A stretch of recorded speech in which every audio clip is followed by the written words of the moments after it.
we wait all year for those 10 weeks during the regular season to get to this point. Man, I'm ready for playoff football. I don't know about you. I'm ready for somebody to play a game that means something. We're going to use biblical terms here. We're going to say separating the wheat from the chaff here. There we go. Wow. Okay. Yeah, it's good. It's good. I'll tell you what, this is going to be a great week. But man, looking ahead to what next week holds, man, just almost every matchup next week could be just unbelievable. And it seems there's a couple, and I'm curious which one you think maybe is more wide open, because it seems like there's not, in a couple of these brackets, there's not one or two, maybe there's, 4 chances, teams that may have a chance to go all the way here.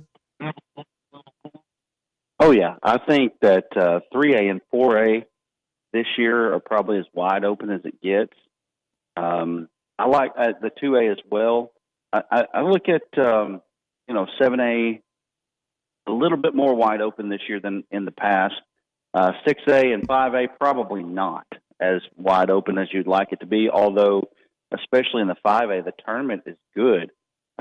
It's just that Robinson is so good that right now, you'd probably take them versus the field. And so those, right now Greenwood as well, kind of in that same boat in 6A. But you still have to play the games, and anything can happen when it comes to a one-game situation. So let's start with Class 2A. We'll start at the state's smallest class. A game that I kind of got my eye on is Hector and Desark. You got the 1, the 2 and the 3 going at it. These are two teams that are evenly matched, and that's what you're kind of hoping for in these playoff matchups. Absolutely. This is one of our coin flip games that we put out at the first of the week, and this one might be as evenly matched as it gets across the state. The question that I have, Desark's been tested more than Hector has. Hector's 9-1 coming into this game, but Desark, they play in the 2A2, which is a much tougher conference than the 2A1 is. Hector went to Mount Ida and got smacked pretty good, but they've handled all comers since then. Lucas Baker's a kid that we've talked about quite a bit. He's an unbelievable player, over 2,000 yards rushing this year. And then you've got Drew Newport, the quarterback. He runs the offense very well. They got a kid 6'6" on the outside that they throw the ball well, and that's one of the reasons why. They've actually got an ample amount of pass catchers. The question that I have for Hector is, can they play enough defense to win this game? Because Desark is going to line up. They're going to run that wing tee. They're going to smack them in the mouth. And, can Hector hold up to that? This is going to be, in my opinion, a very high-scoring game. Anytime that you have a 50-50 game, you got to give just a small advantage to the home team. So I'd pick Hector in this one, but, man, this one can go either way. Let's look around here, and Arkadelphia taking on Highland tonight. Yeah, this one probably isn't going to go either way. Arkadelphia, to me, despite being the 2 seed out of the 4A7, I think is possibly the favorite to win the 4A. But again, that's one of those brackets that we talked about it's a little bit more wide open than usual. Arkadelphia being the defending state champion with the 1 loss, it's a 1-point loss to Nashville. I think Nashville has really improved as the year went on. They've got 2 losses, but those were both in the non-conference, one to Magnolia and one to Dardanelle. So they're obviously a really good team that Arkadelphia lost to. They're at their home field. I just feel like that Arkadelphia is hitting stride right now. They're playing well, and Highland, it's a long trip from Highland all the way down to Arkadelphia. And that just doesn't play well for teams that are overmatched. I mean, this is a 9-1 team versus a 5-5 team. And, unless something crazy happens, this is Arkadelphia's game. I have a general rule when it comes to playoff football, which is every 50 miles on the bus is 2 points for the home team. And we're starting, when we get into the 2 and the 3 and the 4, I mean, you see these bus trips that are quite long. Let's take one team out of our listening area down in the River Valley. Hackett and Smackover are going to play. Both teams good, but somebody's got to get on the bus, and that's where I think the advantage is being the home team, especially at those lower classifications. Oh, absolutely. I know that Falk has to travel 314 miles Oh, to go to Salem this week, and that's a 1-5 matchup. And I mean, I don't know. Sometimes I wonder if they should just send the check to the AAA and say, "Well, we'll save a little bit of money on the back end here by not going." But that's a tough thing. Obviously, you're going to go play the game, but it's a major disadvantage to have to get on a school bus and ride that far. I mean, literally, if you're going to ride 300 plus miles, I mean, what do you leave 7 in the morning for the game? yeah. I mean, Yeah. when do you go? It's an all day affair to make that happen, and then go in that bracket or in that situation there, be so disadvantaged. It just really doesn't give you much of a chance. Talking with Brad Caldwell here from the Arkansas Sports Network as we preview the high school football. Another long road trip. Van Buren going to Marion to take on the Patriots. Yeah, this is an interesting matchup because I think both teams are kind of limping into the playoffs. Marion is a team that at the first of the year kind of looked like they were going to try to be up into that top, 4 or 5 teams in the 6A, and just kind of have fallen off as the year has went on. And then Van Buren, got off to a very surprising start, and then they ended up at Greenwood and just got hammered. And from that point forward, they had to play Mountain Home, and then they had to play Shiloh, which, in my opinion, right now are the top 3 teams in the class, not only in their conference, but in 6A alone. And so, the scheduling didn't do them any favors. So my question now for Van Buren is, can they confidently feel like they can win this game against Marion, who is also limping into the playoffs? And this one is a toss-up game. I think Marion probably has enough athletes to be able to win this ball game and could set up a very interesting matchup with Sylvan Hills, which Marion has handed Sylvan Hills their only loss of the season. I think week 3, week 4, somewhere in there, by a 46-43 score. So it could set up an interesting matchup. Can Van Buren recover from those losses? I will tell you, be one of the better coaching jobs in the state if they're able to do that. I know you and I have talked about this, but the 5A tournament is insane. And I want to focus on one of the games, the Valley View, the one out of the East, taking on Harrison, the 4 out of the West. Harrison's gotten better as the year's gone on, but it feels like you're kind of walking into a buzzsaw there, going up to the Jonesboro area to take on that Valley View team. Well, again, 9-1 versus 5-5, and there's a reason why each team is where they're at. I like Harrison, and I think if you match up the West versus the East, I think that the West is a stronger conference, but you're talking about a 1-4 matchup, and most of the time that doesn't go the way of the 4 seed. I mean, it's that there's a reason why it's a 1-4 matchup, and so Valley View has been a team that over, several years now has played very well. They've probably been the best team in that Northeast Arkansas area, and they continue to win the 5A East. They continue to be the standard bearer, and so when you're a Harrison team that has to go all the way over there to play that team, it's just a tall task to ask them to win that game. That said, I feel like that the West is better than the East to a point that I would give Harrison a puncher's chance in this game just because of their physicality. They're gonna bring it. I don't think this is probably in the 5A at least the least of the 1-4 matchups as far as the disadvantage to the 4. So puncher's chance. I still like Valley View in this one. Brad Gravitt going to or taking on CAC tonight in the playoffs. Yeah, I like Gravitt in this one. I think Gravitt might be one of the more overlooked teams in the state. 9-1 again. And they're the number 2 team in that 4A1 and have been now over the last couple seasons. And really a good program. Kelby Bohannon has done a really good job down there. And, I think CAC really playing it out of one of the weaker conferences in the state coming in. I feel like Gravitt really has a good advantage in this one. And I really don't see anything outside of a rash of turnovers and just bad luck that would cause Gravitt to lose this one. I had the opportunity to listen to Zach Clark, the head coach at Searcy, vent after having one of the best seasons in school history. Surprise, you get Lakeside, a 9-1 football team, and a 9-1 football team matching up in the first round. So I'm going to ask you a two-part question. Number one, give me your thoughts on Searcy Lakeside. And since these two teams are sort of joined at the hip, the Hot Springs BB game, Hot Springs is rolling right now. That's a team that feels dangerous to me. Oh, absolutely. This is the Searcy and Lakeside game might be the best game in the state. I mean, it could be the number one game.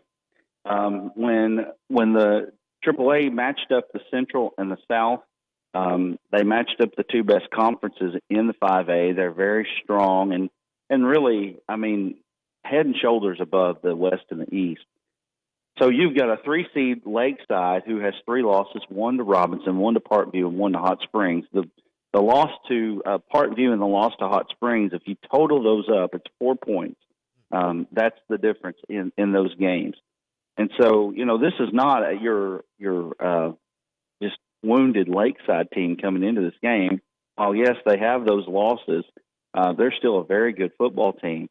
Searcy has, I feel like, overachieved a little bit this year. I think everybody was kind of looking to them to be maybe one of the top teams in the 5A next year.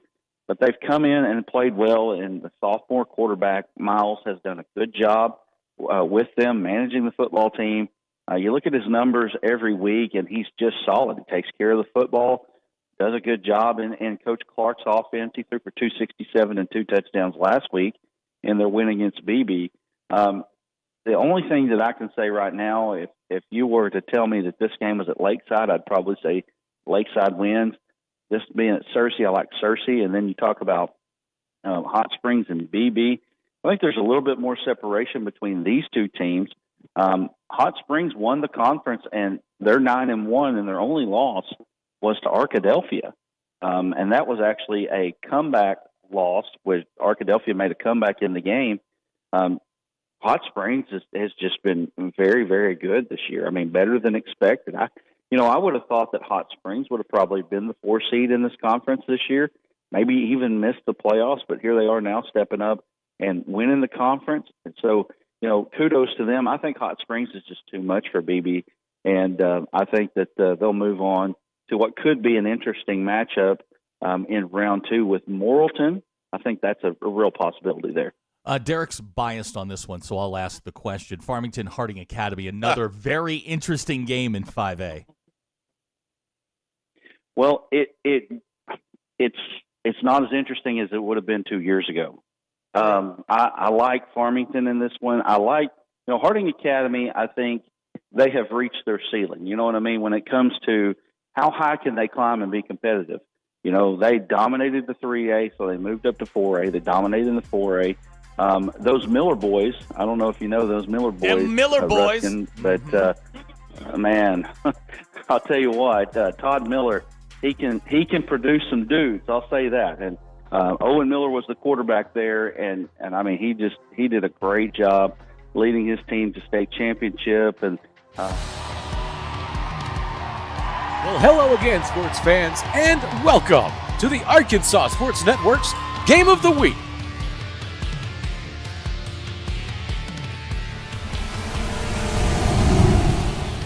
Tonight's broadcast is being brought to you by D3 Auto Sales, by Arkansas Tech University, by Tyson Foods, by Premier Facilities Group, and by Metcalf Trucking Company. Here we go, Arkansas. Are you ready? Tonight, Fountain Lake comes in knowing a single bite can change everything, but the Yellowjackets have a deadly sting of their own. Bite or sting, someone's season ends tonight. Buckle that chin strap, folks. It's time for kickoff.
And Coy, I don't know your last name. England. England. Coy England is our cameraman tonight.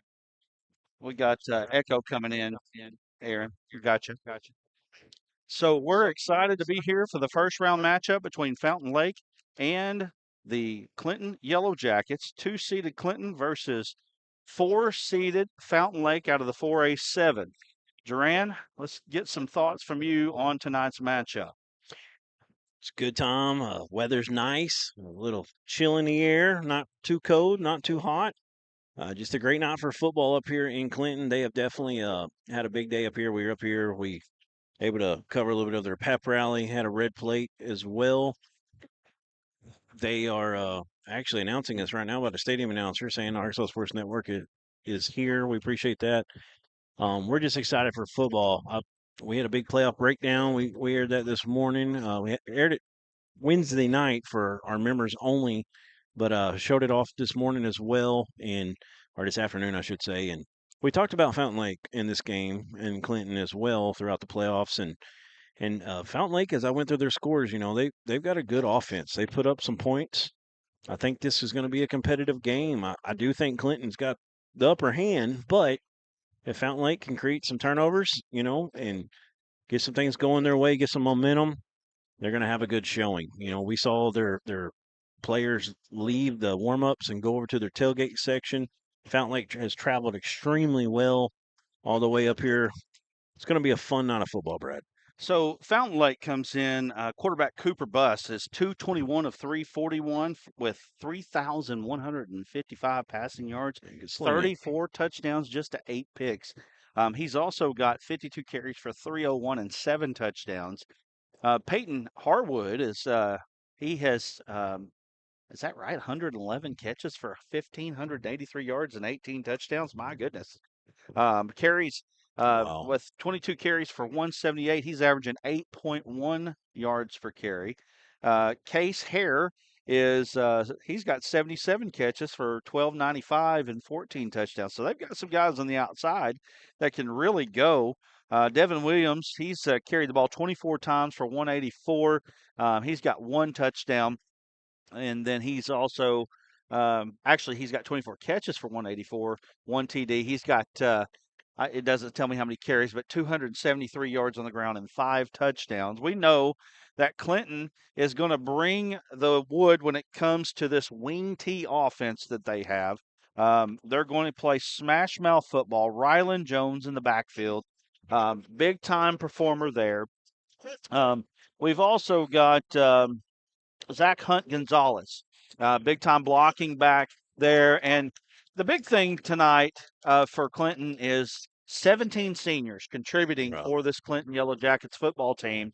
And, the thing about that is that it's good, but there's also a little pressure involved with that because any game left could be the last for that group of seniors, which I know that Clinton has been looking toward this year for a long time because of that group. Yes, sir.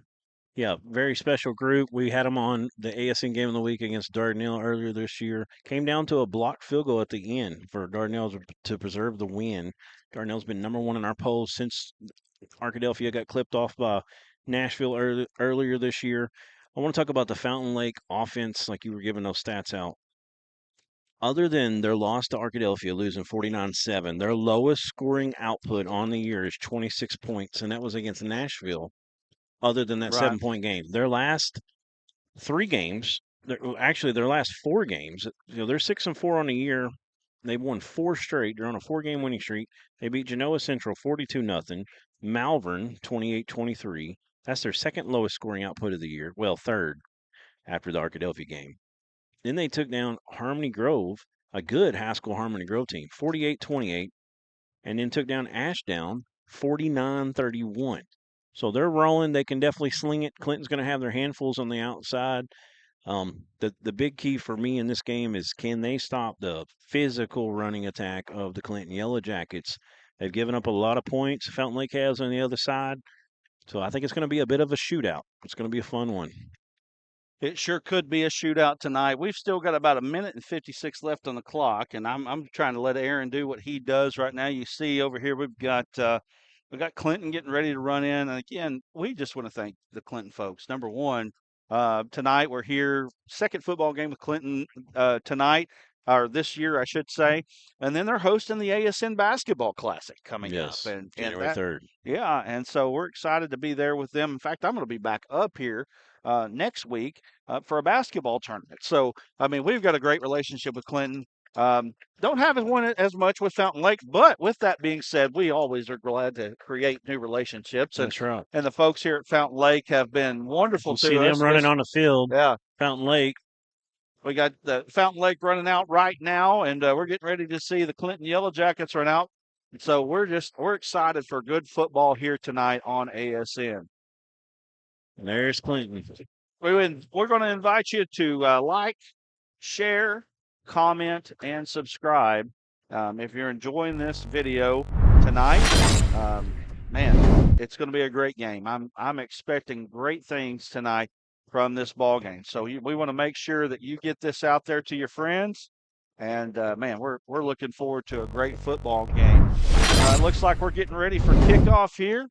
Aaron, I think, is trying to maybe fix my mistakes right now, and I'm just talking because we're getting ready for football. We're getting ready to get some local graphics coming up. All right. Hey. Awesome. So I was telling Duran this, so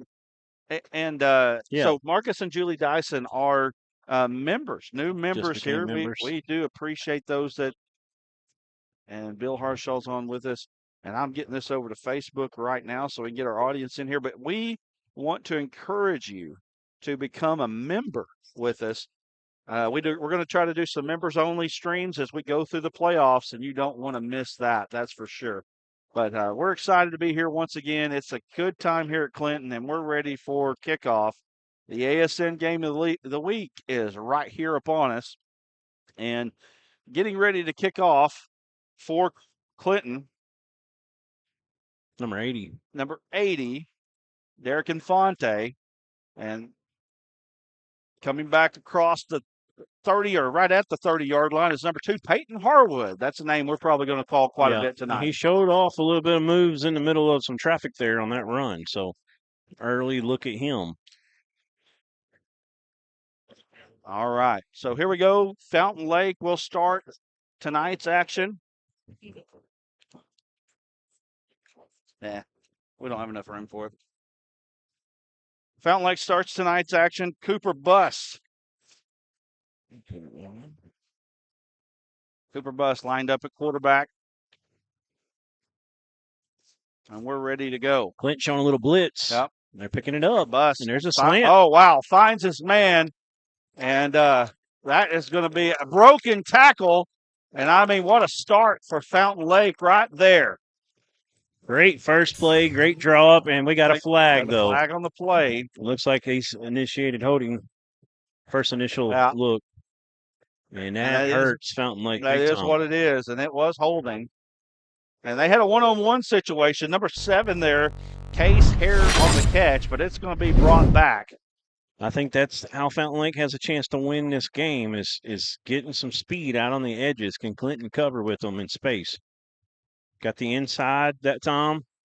Great job by the line to pick up the blitz. Obviously, there was a hold in there somewhere that we didn't see, but I also saw some good blocks as well on that blitz.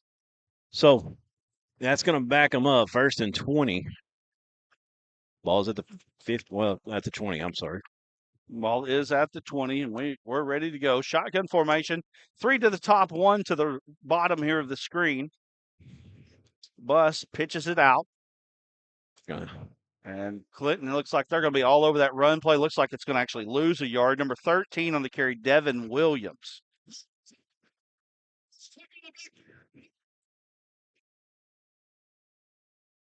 So 2nd and 21. It's tough right there because first play there went for, 50 yards or more.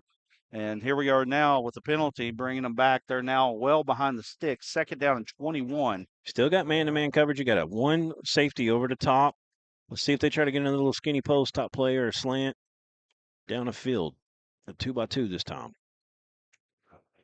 Left, right tackle. Bus looking to the right. He's flushed out of the pocket, steps back. Now he's rolling. He's being chased. Get rid of it. He's going to have to get rid of it. He doesn't.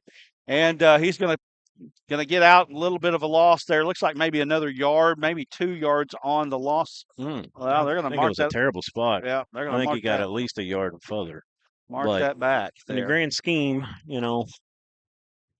I don't know it. I think this field runs east and west. I'm not 100% if it's north and south, but they basically got to get to Shirley maybe for a first down.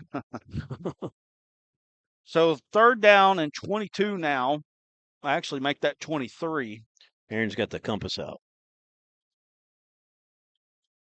North or that way then? That's south? Okay.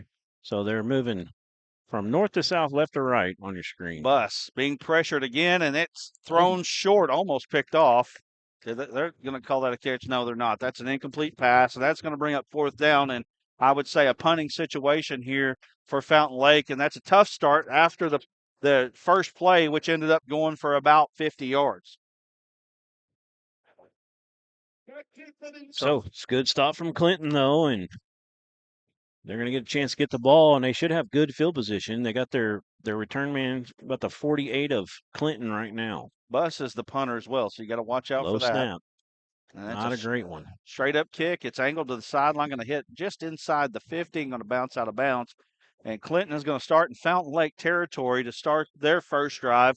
10 minutes and 15 seconds left here in the first quarter. He's going to mark it where it landed on the ground. Right at, now they're moving a little. So they're going to give them about to the 48 or so, maybe the 49 of Clinton. Boy. Oh, never mind. 48. Yeah, it's just inside there in Fountain Lake territory. Got our local sponsors up right now. Want to thank Gary Pack, Lumber, Containers, Flooring, and we want to thank Global Food Group and Redeemed Roofing. We'll talk more about those in a moment. We got a false start. We got a timeout. Well, let's go ahead and get those locals up there while we got an opportunity to do that. That's the first timeout for Fountain Lake here. And here's the Fountain Lake sponsors. You've got Captain's Choice, the best choice for your boat. You've also got Lake Hamilton Realty, Courtney Naney, and that top one. That's the same one, isn't it? Got 2 cards. Okay. Courtney. It's Courtney Nanny. Nanny, okay. Yeah. I hope that's the way we're saying Courtney Nanny Realty. Yeah. Thank you, and thank you for, as this pulls off the screen for me there, Captain's Choice. All right. Yeah. And go ahead and pull the other ones up. We ran through them kind of quick. Still got time here. Once again, that's Gary Pack Lumber, Containers, and Flooring at 501-745-4011. Global Food Group and Redeemed Roofing. Redeemed Roofing, we met him and talked to him a little bit. He does insurance claims, does a little bit of everything. So give all of those sponsors a call. All right, here we go. First play for Clinton. Yeah. Little cut back there.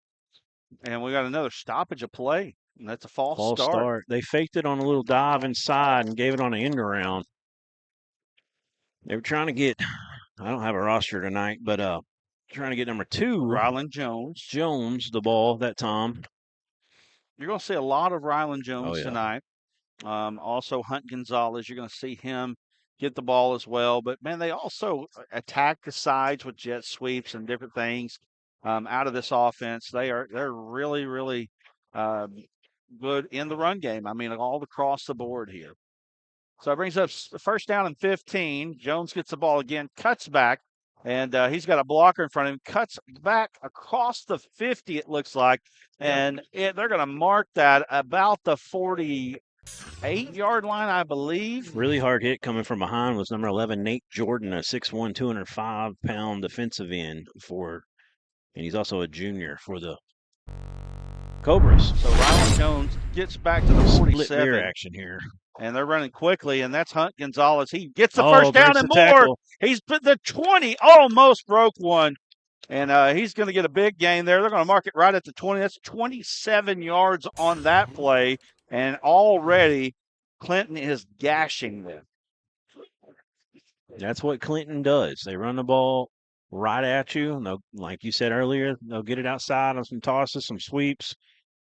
They are a handful. You got to have both chin straps buckled up, play 8 or 9 guys in the box. They're moving quickly. There's a little counter action there by number 16, Harold McNabb, a junior. That's a sight you don't see very often with this group. Similar to the first play of the game.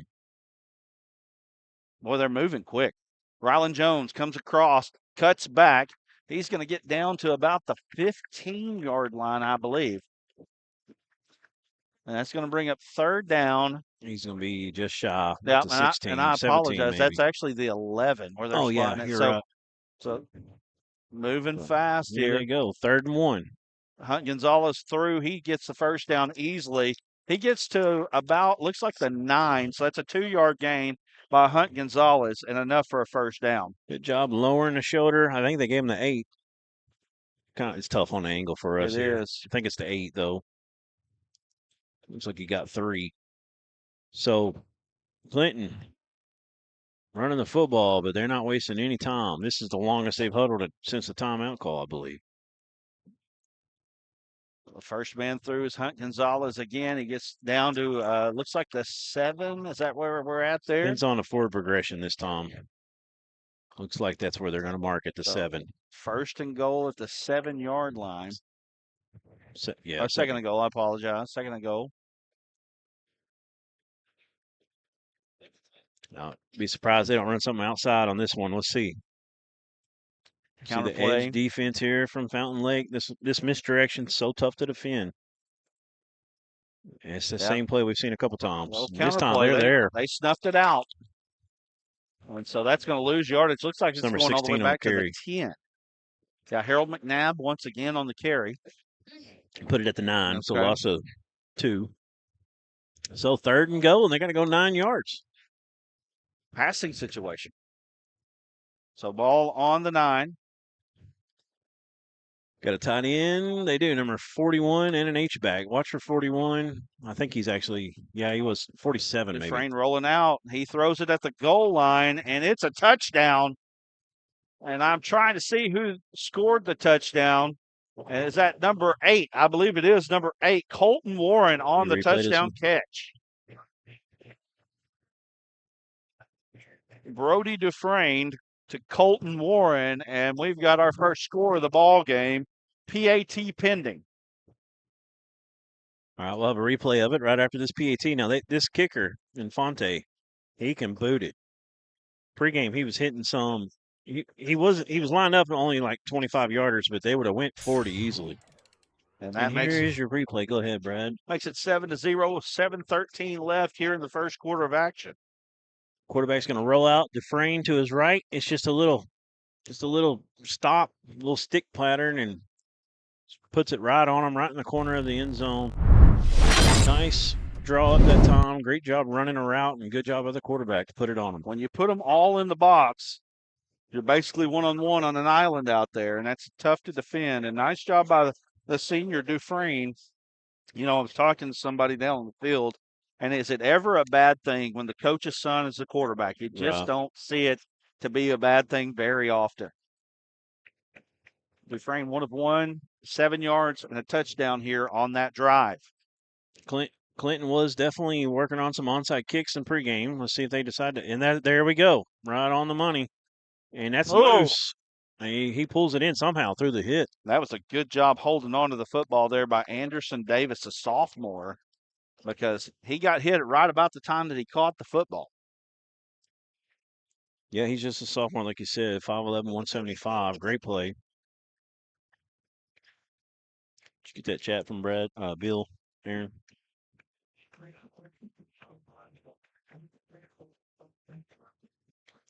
7-0 here.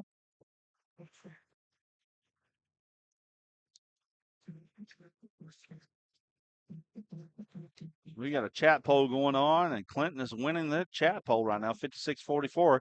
First play thrown out to the flank, and it's going to be a loss on the play. Pass was complete from Bus to Hare, but it was a loss. It looks like that's going to be a loss of about 3 on the play.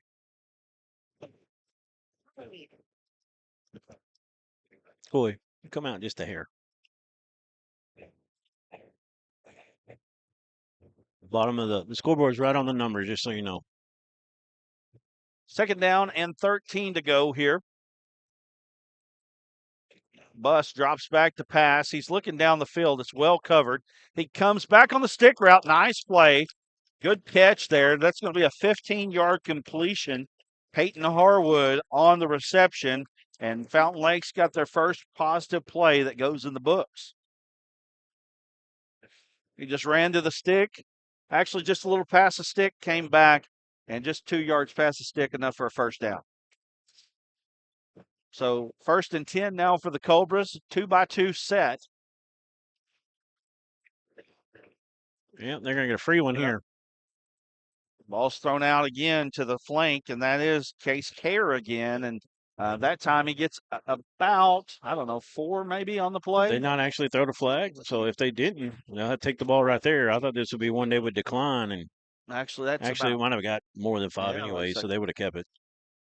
Looks like 2nd and 4 now. Yeah, the angle here tonight's a little bit weird for me, so I can't really tell until they get it marked and set. I guess they said he got out of the neutral zone. I sure didn't think he did, but it doesn't matter. They got a little bit more than they would have. We got 3 at the top, 1 at the bottom here. Bus dropping back to pass. He's throwing deep. He's got a man behind the defense. That's pass interference on that one. They are going to get the PI. When you underthrow it, and every time the defender just kind of gets caught out in no man's land on those, and you're going to get that call. 60% of the time, you're going to get it 100% of the time. Man was behind the defense there, and just underthrew it.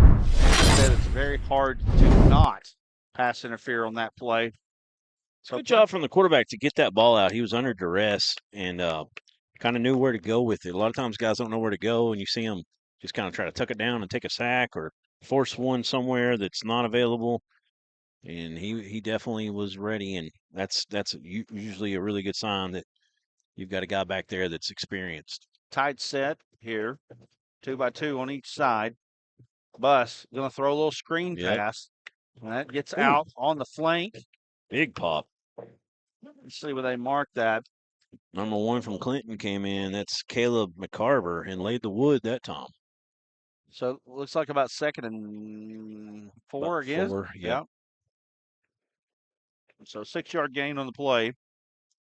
Ball's about the 28, I think. So 2nd down and 4. Fountain Lake putting together a drive here. Dropping back to pass his Bus again. Throwing. He's trying to throw the post. Yeah. It was well guarded that time. Some traffic there. The receiver couldn't get through to it. Looked a little bit dangerous when it first came out of the hand. You saw that black and gold if you're a Fountain Lake fan. So 3rd and 4. Looks like this is going to be 4-down territory unless Fountain Lake has an exceptional kicker. Watch the splits by the offensive line for Fountain Lake. They're pretty wide, wider than most teams, and They're doing a really good job picking up the blitz most of the time here. See the space between the left guard and the center. Bus throwing one out quick. He's There got he a man goes. at the sticks there, and that's going to be well enough for a first down. It's the man that caught the first big play of the game that got called back, Case Hare. And then it looks like they're going to throw this one early. They're going to throw it often tonight, which obviously they have two receivers that are at least at 100 or and a little above 100. Case Hare is 6 foot 195. He was at Clinton. He'd be a running back. More than likely. They're throwing to the back. That's him again. Hands on. They're going to get the call in the end zone. I cannot see where that ball or where they've marked it at. Just guessing here. Looks like about the 15 or something like that. You're talking about the original line? I'm looking at the original line. Yeah, on the 14. So that was a 13-yard pass on the third down play, and then they're going to get the pass interference. It's going to be half the distance to the goal, so it should be marked on the 7. Fountain Lake putting together a nice drive here. First and goal. First and goal at the 7. We got 82 live devices right now. Make sure that you like, share, comment, and subscribe. And if you feel the inkling to join us. It only helps us out, I can tell you. Coming out in a pistol. We'll see if they run it. Bus calling for the snap. A little inside zone. It's 8 up. Yeah, it is. 8 You know, up. a lot of times you line up in a pistol all of a sudden and kind of keys in the defense, so you might be running the football. Aaron, we're wrong. They did not move the sticks on that because that penalty on half the distance did not take them past the sticks. So it's actually second down now, and about second down and about 3. Ball on the 10. So they replayed the down still. So Bus rolling out to the right. Boy, I'll tell you what, they're physical out there on the corners right now. Number 22, Sam Standridge out there on the coverage. I mean, they are testing. So I don't understand that. They didn't get the first down, but they let them replay the down. So it's not automatic, and it was on first down. That's the explanation on that. So they got to play first down again. Right, because it's just not an automatic first down, but it was first down on the play. High school rules are different. But it wasn't a first down on the play, right? No, it was. So it's 3rd down and 3. Ball's thrown out to the flank again. And we're going to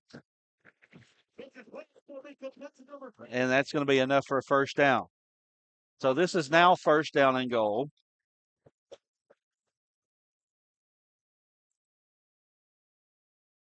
Again, looking where they're trying to mark this.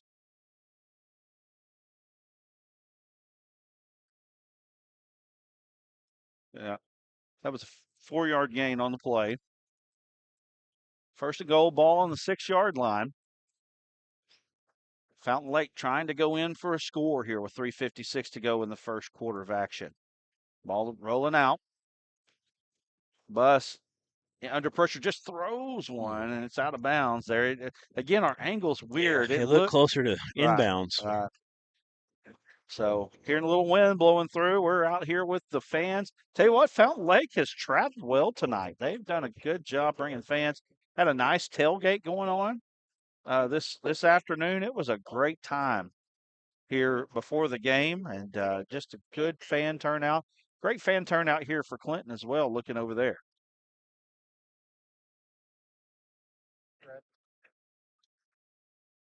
So second down, ball on the 6, goal to go. Bus calls for the snap. Wide open. That's a touchdown. Great play design there. Peyton Harwood gets the catch. 6 yards for the score, and it is 7-6, PAT pending.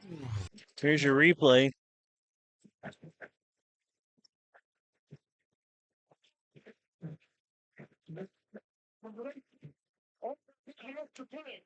Yep, just wide open. Good play. Yep. And there's the sun. It's up it good, and that is going to bring us to 7-7. Let's go to a quick break here. 3:44 left here in the first quarter of action. We got a good ball game here. We'll be back in just a moment.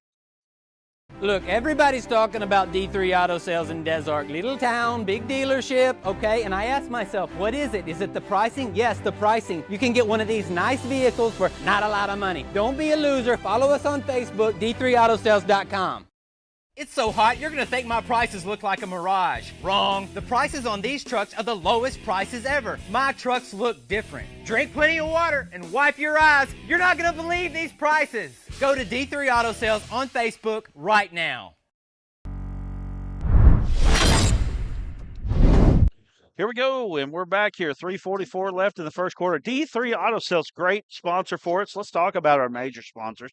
Arkansas Tech University is a title sponsor for us this year. Metcalf Trucking, Premier Facilities Group, D3 Auto Sales, and Tyson Foods helping us bring this action to you tonight here in first round playoff action, live here from Clinton.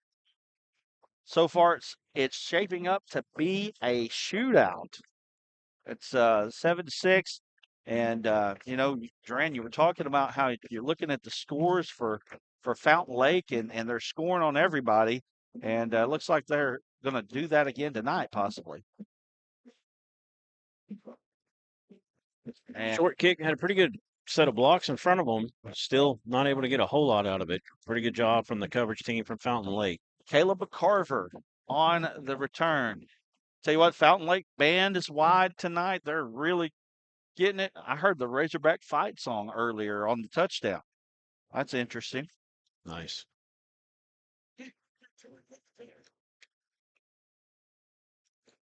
So Clinton going to line up at the wing tee ball on the 39-yard line. First man through is Hunt Gonzalez. That's been their best play so far consistently. It looks like they're going to pick up about 6 on that play. If they can't shut that down, it's going to be a long night for the Fountain Lake defense. That's one that they've got to shut down in between the tackles. I know that you're also trying not to get beat outside at the same time, give up the big one, but everything predicates off that play and its type of offense. Yes, sir, it does. So second down, and Rylan Jones cut back across the 50. Took a good pop at the end. He got kind of bent back as he was getting wrapped up and hit from the front Flag end. on the back end here. Looks like that might come back on holding on the edge there. Let's see what they call.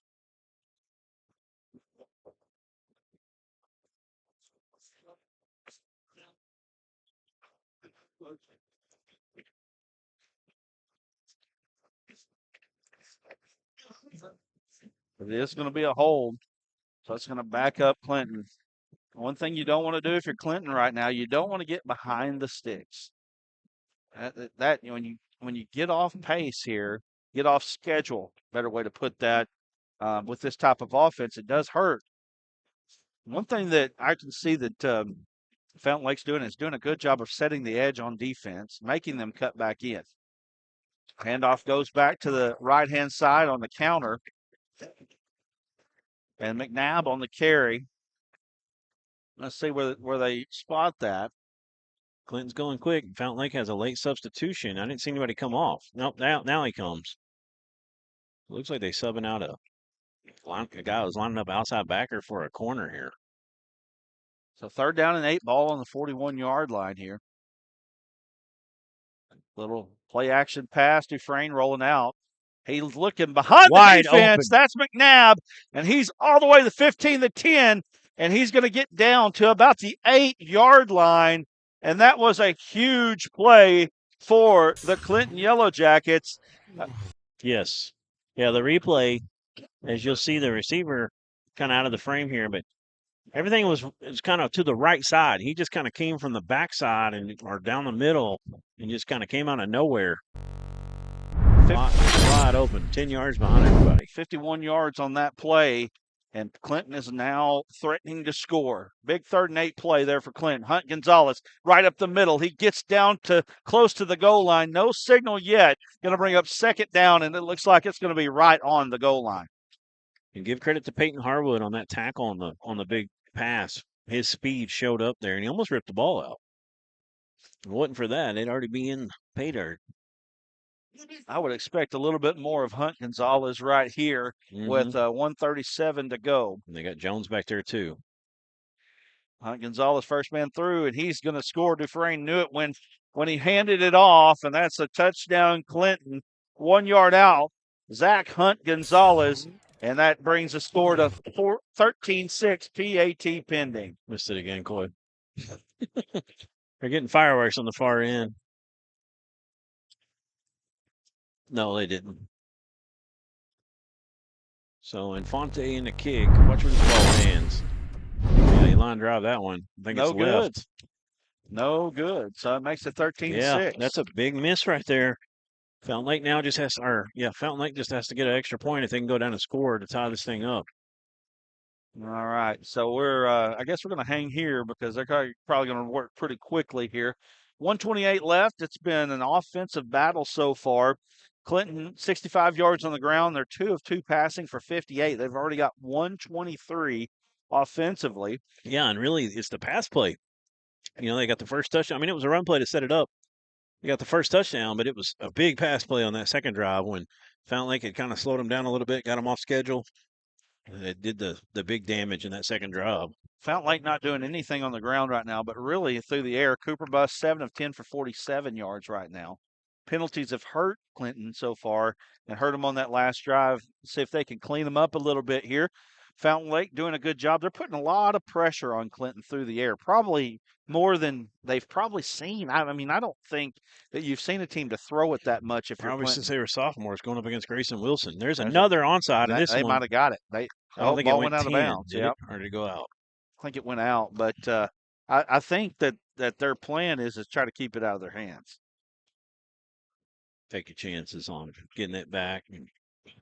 You know, here's great starting field position. Here's a plug here for us. If you're a Fountain Lake fan, you know I have not heard one word about Fountain Lake this year as far as offense goes. I mean, these guys, the numbers that they're putting up, they should be in the conversation for D3 MVP. Yes. What's his name again, number 2? Harwood? Yeah, Harwood. 111 catches. Right. I was like, am I looking at that correctly? I mean, those are Pulaski Academy numbers. Right. You know. Wide open offense here. We got trips to the bottom and a single up to the top. Bus calling for the snap. He gets it. He's rolling to the right. Little bubble screen there action. He is. That is Harwood. Harwood's going to gain a little bit, but not much on it. But that is going to be enough to move the spot a little bit. 2-yard gain on that play. Bring up 2nd down and 8.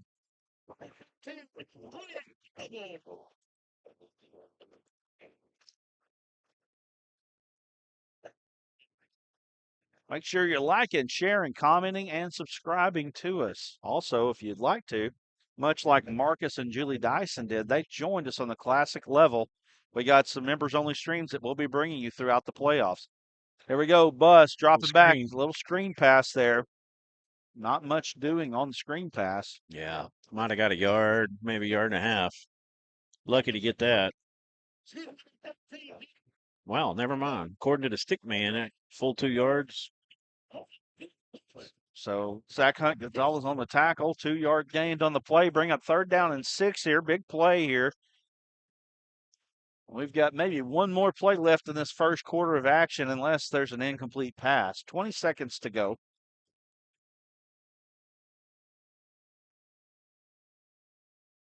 Bus looking at the field. 10 now on the game clock. Bus dropping back. Steps up in the pocket. He's throwing over the middle, and that ball is thrown over the head of Harwood. And that's going to bring up 4th down, 4 seconds left on the clock. And you got to think there's a punting situation.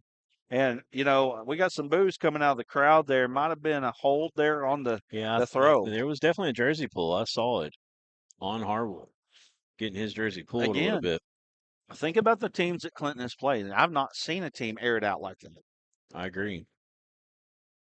We'll be giving you scores from around the state. Our Bill Harshaw will be letting us know those things as we go. 4th down here in 6, and they're going to go for it. So 4th and 6, 4 seconds left in the first quarter. Bus dropping back to pass. He's being pressured. He scrambles out to the left. He's telling his receiver where to go. He throws deep. Basically Harwood, and he's got it! Oh, my goodness. What a play to end the first quarter. Back in business in the red zone. This is the fun and good offense, baby. And we're going to go to the end of quarter number 1. We've got a replay coming, and we'll go out with that. Big time throw on the play. Scrambling out to the left, Peyton Harwood. You can see why he's caught over 100 balls this season. And we're going to a quick break. 13-6 is your score as we go to quarter number 2. We'll be back in just a moment. Premier Facilities Group has completed some of the most challenging and rewarding construction projects across Arkansas. Today, our work extends across 4 core markets: commercial and residential building, industrial, and utility. That allows our company to construct projects that help shape and improve the landscape of the River Valley and beyond. A strong local presence and a vast network of resources allows us to provide best-in-class solutions for all of our clients. From small jobs to multi-million-dollar capital projects, PFG's employees and resources are dedicated to serving our clients and delivering strong results.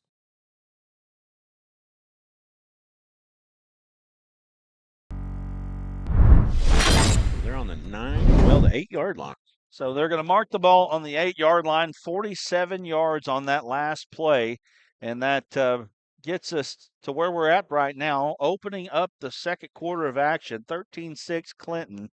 Y'all, this is going to be a great ball game, I think. I think this is going to be a fun one. If you like offense, I think you're going to love this one. So make sure you're sharing this out with your friends. 2-by-2 set here, one back in the backfield. Bus calling for the snap. He gets it a little high that time. Oh, and a little nice job. Tunnel screen. Nice play there by big number 87. 87. Court Alexander, the junior. You don't see that often here on Clinton. So second down and goal, ball on the 8. He's a good 6'5", if not taller. Big fella. I'll tell you what, that was throwing caution to the wind on that last play of the first quarter. Throwing it deep on 4th and 6.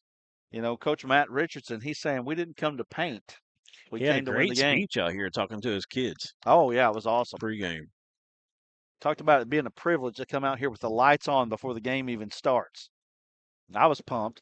Bus dropping back. He's got a man over the middle, and that is He holds on. a score. A big hit on the play. Yes. And a tough catch. Number 13. The running back there. Nice job by Devin Williams. And Williams scores, makes it 13-12. And you know who hit him? That was Zach Hunt Gonzalez, who brings the pain on offense and defense. He walloped him, and he held on. Great play and great concentration from number 13, So Devin Williams. here's another thing that you don't see a lot out of high school offenses, Duran. I've seen it already several times. Across the middle. Across the middle. That's exactly right. They're throwing posts. That's low. blocked. We're tied. No, they're down one. Yeah. The worst score in all of football right here. It's personal. 13-12 is your score. And 11:43 left here. Can we get a quick one in? Aaron, let's get a quick one if we can. I think my prices look like a mirage. Wrong. The prices on these trucks are the lowest prices ever. My trucks look different. Drink plenty of water and wipe your eyes. You're not going to believe these prices. Go to D3 Auto Sales on Facebook right now.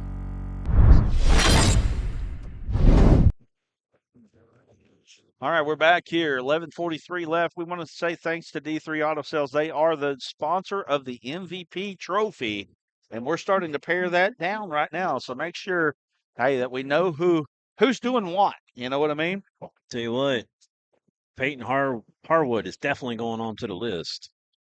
We need some Fountain Lake fans. Nominate him. Message us when we start sending out. Who do you want us to nominate? You got to get his name out there on our Facebook page. A watermelon kick here, and It's not going to go 10. Well, we're not going to see too many deep kicks tonight, are Did we? you see that ball flat on the ground? Yeah. Didn't quite. I mean, got a little too much side spin that time. Didn't quite get there. Kind of started to come back a little. So 11:42 left here in the first half of play. 13-12 is your score. Glad to have you along here on the Arkansas Sports Network. First round playoff action, and we're going to be through the playoffs, through the duration, maybe even in 2 sites before it's all said and done. We'll figure that out as we go. I got the Clinton Yellowjackets still winning that poll in the chat, 52-48 right now. Handoff goes to Jones. He's got the outside this time. He cuts up, cuts back, and that looks like that's going to be plenty for a first down there. Ball started on the 49 of Fountain Lake. Well, let's see how far that one went. First down. Jones, that was his third carry, 15 yards on the play Looks there. like it's at the 36, 34. Okay. There's another play. They're going quick again. I believe that we got a flag after the play. Hunt Gonzalez took the ball. Looked like as the play was coming to an end, they threw that flag. So that's probably a face mask, most likely. Let's see what they call. They call a personal foul there, no matter 15 what. yards. So it's 15 yards on the play after the run. Clinton has stopped Fountain Lake once in this game. Fountain Lake has not stopped Clinton yet, and giving them an extra 15 will not help you. So Clinton already getting down toward the end zone here. Ball on the 17-yard line. So Hunt Gonzalez got 2 on the play, and then they got 15 more after the play. Good job that time from Fountain Lake in the middle. Again, I will give them this. They are really doing a good job on the edges tonight. Again, another quick run. There's Rylan Jones. See, they're forcing the cutback. They're doing a pretty good job of just going to the ball. They're chasing the ball, pursuing the ball. That's what I'm trying to find there. But Rylan Jones still picking up his yards though. I got a third down, ball on the 8-yard line, 7-yard gain on the play. I get third down and 2. And I got a little tush push here. That's become a popular play now. Yep. The old Reggie Bush to beat Notre Dame, USC. Let's see where they mark it, though.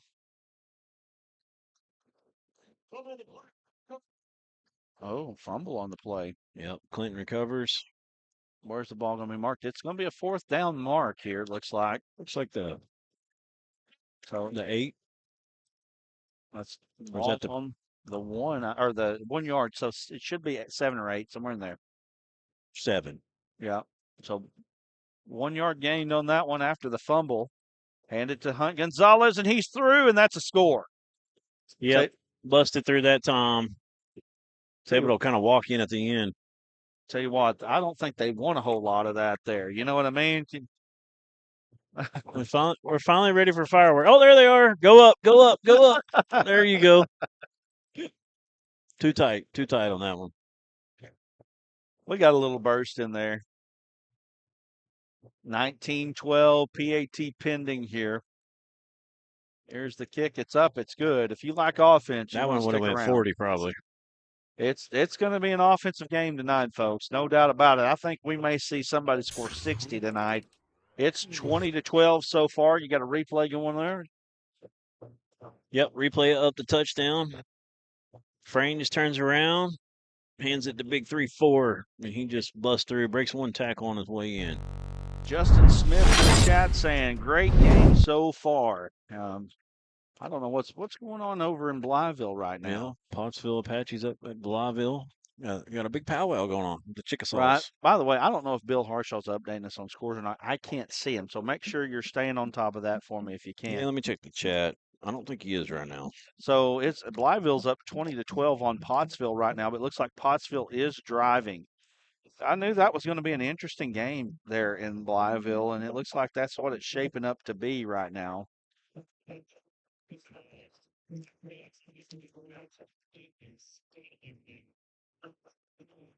So we're getting ready for another kick here.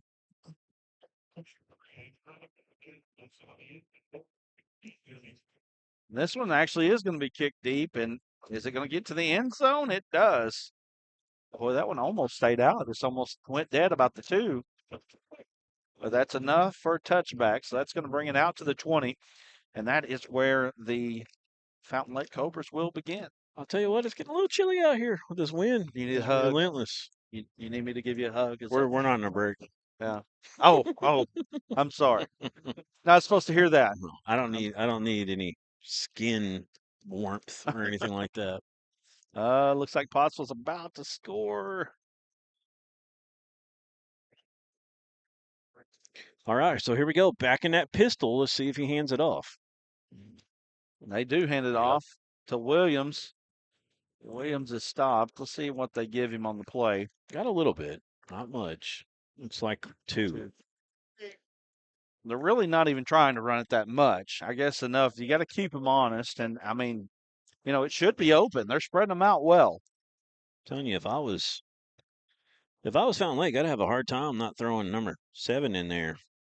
A 6 foot, 195-pound junior who's been awesome as a receiver so far.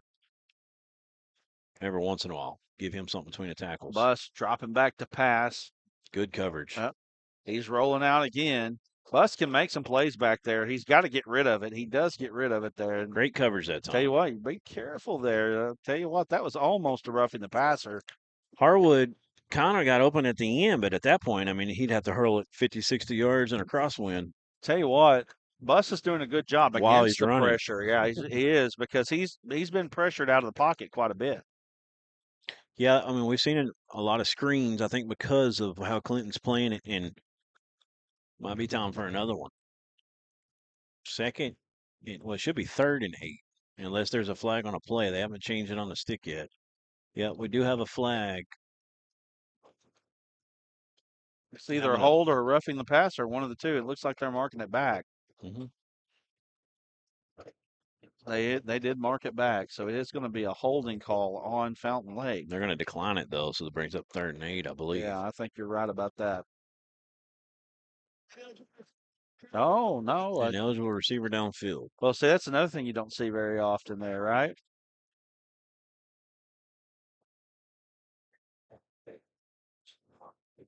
Maybe they thought when he rode out that he was going to take off and run, so Lyman decided to get downfield. Right.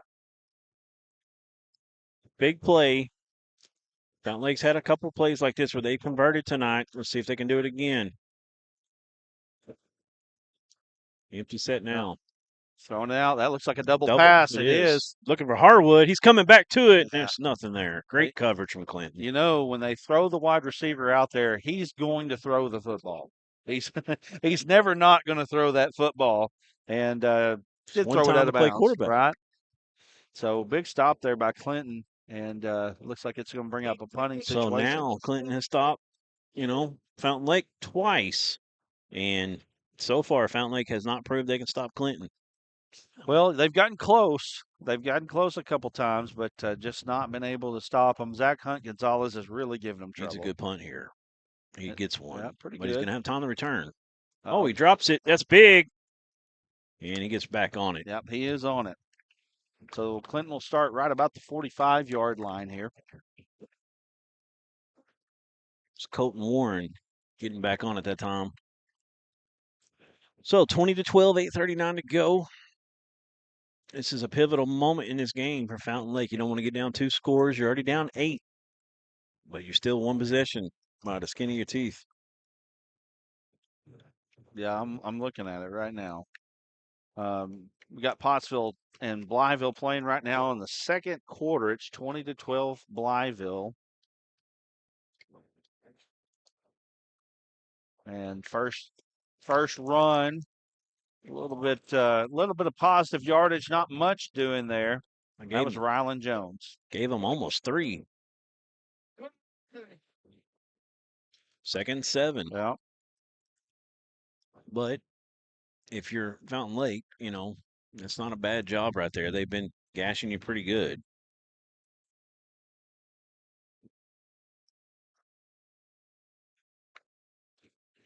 Throwing it. Yep, Dufresne throwing it outside. It's going to bring up a 3rd and short. He broke 1 tackle. Nope, Rylan Jones caught the pass. Actually, they're giving him a loss on it. And there's a flag. It couldn't have been a loss because I seen where he went down. Maybe a hold. Yeah. I just seen the stick guy move back all of a sudden, so that's why I said that. But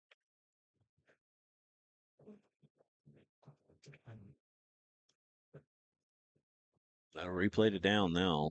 That's going to back them all the way up to the 38-yard line. Nose on real close to the 38.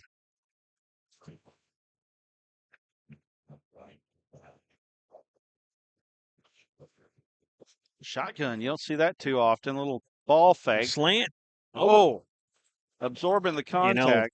15, 20 years ago, that's a decleater coming across the middle like that. Right. Teams should throw across the middle more. I mean, they do on the next levels, but in high school they should. You get targeting calls. You don't leave your receiver out there, hang him out to dry as much as the old days, and it's such a vulnerable spot. And if you can do it well, I mean, it really makes you tough. There's Jones cutting back. Looks like he's going to get enough for the first down. 13 yards on the pass, and it looks like they're going to move the sticks. It's going to be close, I think. Haven't moved him just yet. I think he's short, about a yard. Right, The ball just short of the 45-yard line of Fountain Lake.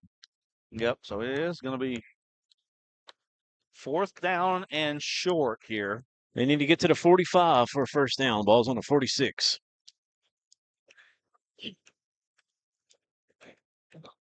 But I imagine the big 3-4 is getting the ball right now. Oh, I imagine he would. I hate not having a roster. Let's see. Zach Hunt Gonzalez. Yeah, Hunt Gonzalez.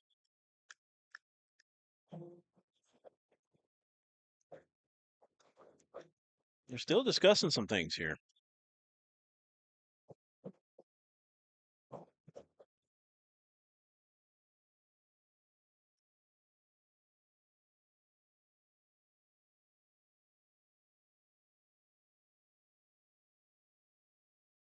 They're saying first down. They moved the stick also closer just in to the first down mark, and they're saying it's a first down. So they are going to move it. Fountain Lake fans upset about that. Ball hasn't moved. It's still at the 46, it looks like. I guess it's hard angle. Could be closer to the 45 than I can tell. Well, first down and 10 for Clinton. First man through is Hunt Gonzalez. He's still up. I'm telling you, that kid is a load. Yeah, he's tall, too. Yeah, 4 yards on the play. He runs hard for such a tall runner. We're coming up on the 6.5-minute mark here in the first half. We've got the red plate coming to you. Second and 4. H&H Bar and Grill today. Man, they did us well today. 2nd and 4 now. Got more than I thought. It's hard. It's hard for me to tell. Right. I'm just. We're not. These stands aren't real high on the away side where we're at tonight, so the angle's not great. We can't see the hash really at all. Looks like you can in the camera. Y'all can see much better than we can through the camera. Right. So it looks like maybe a foot on the gain there. So 3rd down and 4 again. Ball on the 39-yard line. First man through, Hunt Gonzalez. He just kind of puts his head down. Let's see where they mark that ball. It ain't going to be enough for first. It's a pancake in the backfield. 62 got all over his man. That was Eden Cifuentes. Are they moving it again? They are. Wow. I again don't trust what I'm telling you right now. Looks like it's on the 35. I think it just shy of 35. Zoom in a little bit, quick. Little fake, uh-oh. Yep. He's gone. He's all the old the Peyton way. Manning play right there. That was a beautiful call. 34-yard touchdown by Zach Dufresne, and just like that, Clinton's up 2 scores. It's faster than Peyton Manning. Right? More like Chad Powers on that one. Beautiful. Beautiful fireworks. We got it perfect that time. That was a beautiful call there. Beautiful football play right there. Offensive coordinator, when you're an offensive coordinator and you call that one, you got to give yourself a little pat on the back. Playing a little Darude in the stadium. You don't get them much more wide open than that. Perfect kick from Infante. Yeah, Sandstorm. Let's go to a quick break here. 27-12 is your score. Clinton with the lead. We're going to go to a break. We'll be back. You're watching ASN Game of the Week. Nothing came easy, but with just 5 cents, an old truck, and a load of hay, John Tyson and his family found a way to deliver quality chicken to other hardworking people. Today, Tyson continues to find new ways to help put a chicken in every pot. Because people deserve farm-raised chicken of the highest quality. At Tyson, we remain committed to this simple promise: to always keep it real, to always keep it Tyson.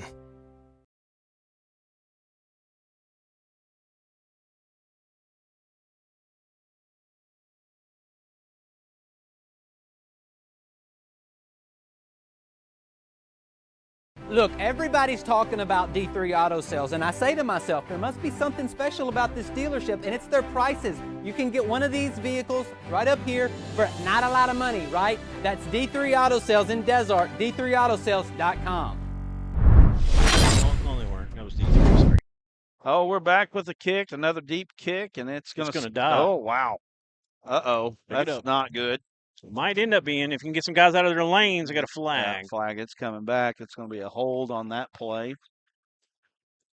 So after the return, ball just kind of died on him, and it was kind of like an old pitching wedge out there. Kind of bounced back and stayed in the play, and had to pick it up. And kind of like a grease pig as well. It is a pig skin. Yeah. Couldn't pick it up there for a moment. So they're going to mark it back 10 yards. Pivotal for Fountain Lake right now to be able to get something going, get a score here. We're 27-12. Clinton has really been able to do what they wanted offensively. It's really not a surprise. Fountain Lake's a good offensive team, and they're just going to have to keep scoring. Yeah, I expect a lot of two-point conversions as well coming forward if they can get back in the end zone.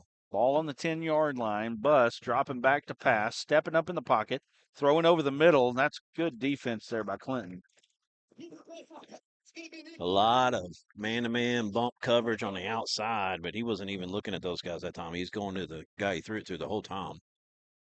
Well, they're running that post route quite a bit, and you've got it looks like they've got bracket coverage.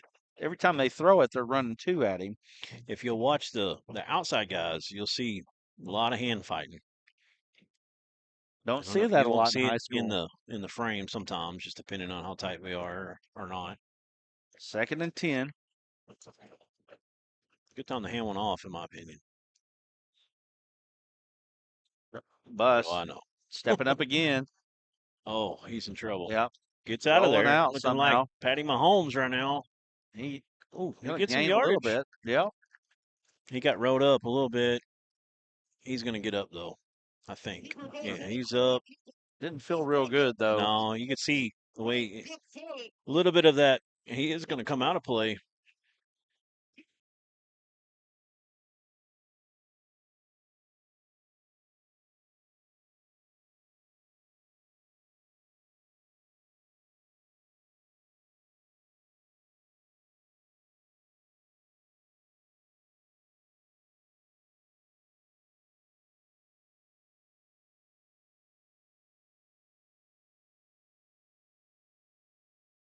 Huge 3rd and 8 coming up, maybe 3rd and 7. It looks like 3rd and 6 on the sticks. And they're going to call a timeout, see if they can get the quarterback back in here. I think that's the right time to call it. Let's take a break. We'll come back right after this.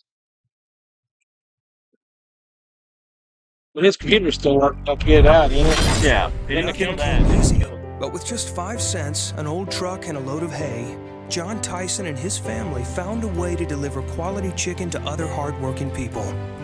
Today, Tyson continues to find new ways to help put a chicken in every pot. Because people deserve farm-raised chicken of the highest quality. At Tyson, we remain committed to this simple promise: to always keep it real, to always keep it Tyson.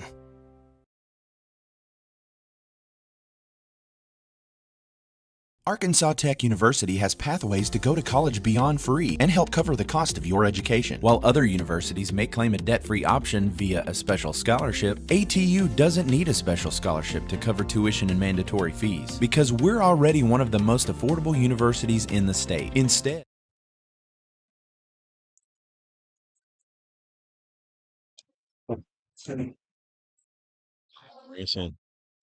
All right, we're back. I'm trying to get the camera feed going here.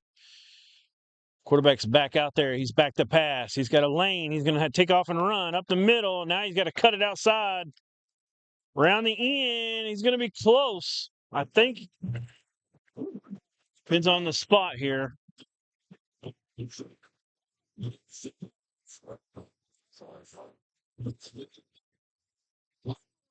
Not enough. Going to be about 2 yards shy. 4th and 2. They're deep in their own territory here. And boy, down so much and knowing that you're struggling to stop the Clinton offense, big decision, but it looks like they're going to send the punting team in.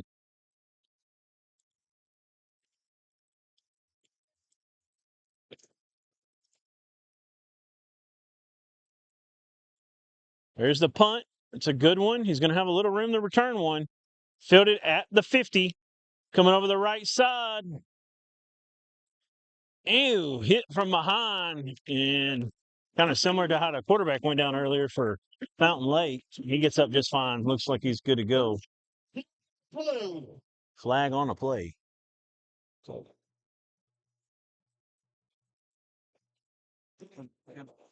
We don't have cameras. No. It doesn't have it on. Oh, it's the A-10. Yeah. Let's look it straight in. Yeah. Okay. All right. Well, we're working on our audio once we get this generator back going. Not the audio. We're working on that too, but we're using a secondary audio right now. Yeah. They can hear you. They can hear me too. What's up, guys?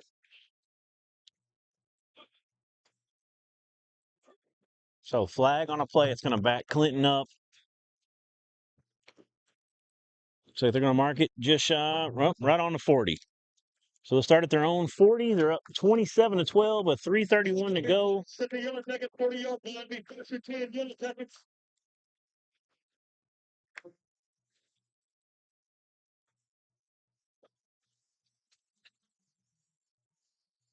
So we're doing a radio for the moment.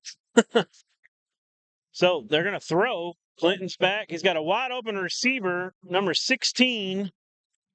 Let's see if I can find these rosters. I think Brad took them with him.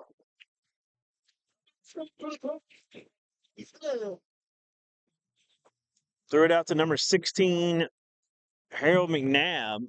He picks up 7 on the play, brings up second and about 3, maybe it's kind of in between 3 and 4. This time, Dufresne under center. Got a wingback comes in motion. They're going to hand it off to, trying to see the number.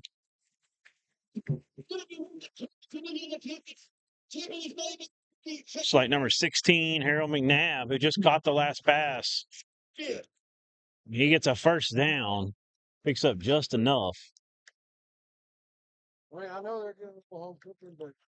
First and 10 balls on the 48 of Fountain Lake. Dufresne under center. Got a big motion this time as they run a couple H-backs over to the left side. This time they'll hand it to Jones. Jones cuts it up the field. He's got some space. He's still running. He's got a first down. Explosive play. Looks like a pickup of about 20 altogether.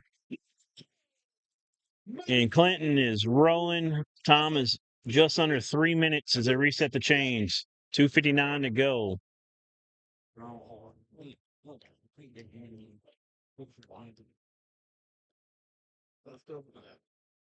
Yeah. So first and 10 for the Clinton Yellowjackets. Dufresne under center. Come in motion again just like the last play. This time they'll hand it to Jones. He keeps it a little bit more outside. It's going to be a big pickup on first down. It's going to be short of the first down. Looks like it's going to bring up second and about 2. Make it 2nd and 1.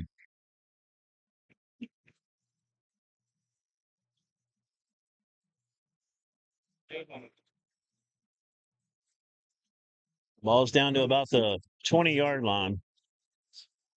And now they have marked it a first down. So he got right to the stick. So first and 10, ball is on the 19-yard line. This time, first man through is McNabb. He's not going to get him much, maybe 3 or 4. Clock is down to 2:05 and rolling. And now it's stopped. We have a timeout, it looks like. Nope, it's a penalty. And that is a holding call on Clinton. That's going to back them up. Once they spot the ball, they'll get the clock started back up.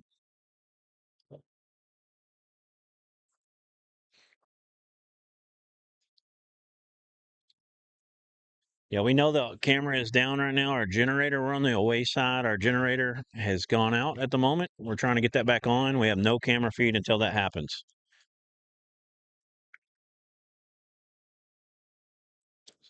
So Clinton with 2 on the clock. Got first and about 15. Hand it to Jones. He's got a lot of space. Cuts it back towards the middle, breaking tackles. He's going to be close to a first down.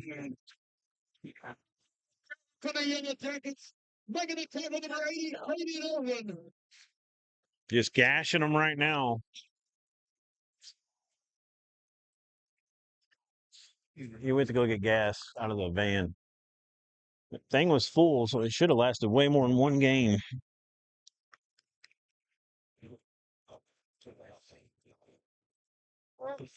It's Tom Clinton.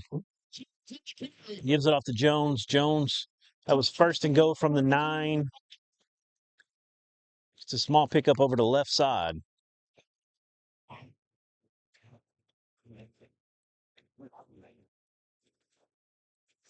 Well, it's going to be down to the 4. Got 5 on a play. Second and goal at the 4-yard line for Clinton.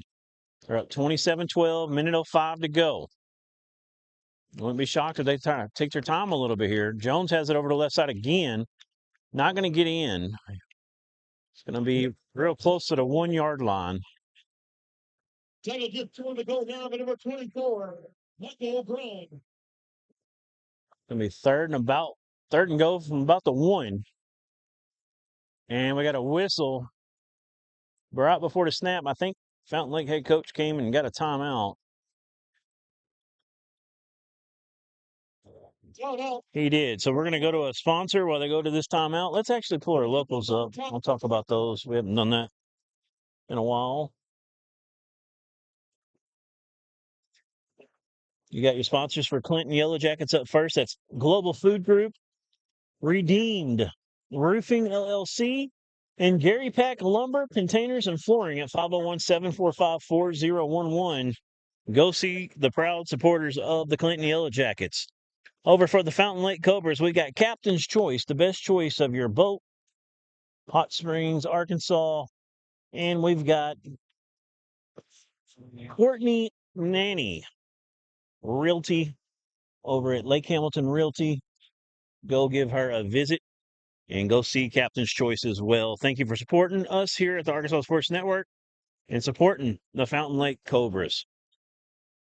All right, they're coming out to the field after the timeout. It's third and goal at the 1-yard line. Clock is down to 40 seconds. 27-12, Clinton with the lead, trying to make it 33 or 34-12.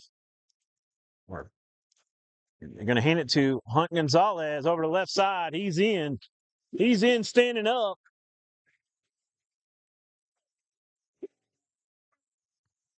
There's your, well, can't see it, but more fireworks. So 33-12 with 36 seconds left on the clock. Fonte into. Try this PAT. Try to go up by 22 if he can get it to go. And there's a flag. False start on Clinton. Flag on the play. It's going to back it up 5 yards. So traditional 17-yard PAT is going to be a 22-yarder now.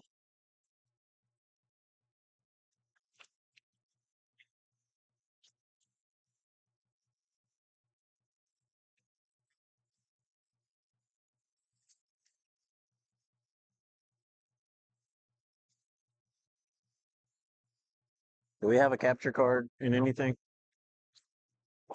Snaps a little high. Then gets it down. The kick is good.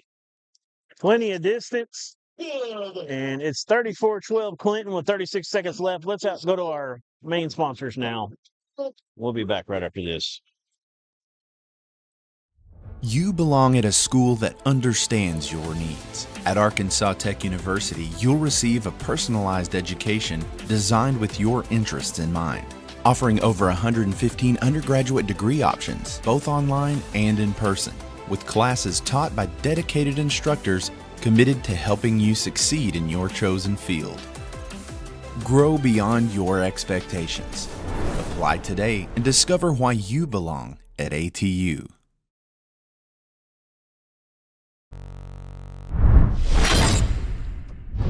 Well, they're playing the Vanga bus here at Clinton. They're having a good old time. 34-12. Fountain Lake getting ready to receive this kick. We are working on the situation on the camera, so we do apologize once again. It's one of those things that happens when you got to pack press box, got to do what you got to do, and so far, generator failed us. So this kick's going to be received around the 5-yard line. He's going to bring it up the middle. He's got a block. He's going to get all the way to the 44-yard line of Fountain Lake, and that was Hardwood. Before he's brought down, he was one man away from really having a chance to take it to the house.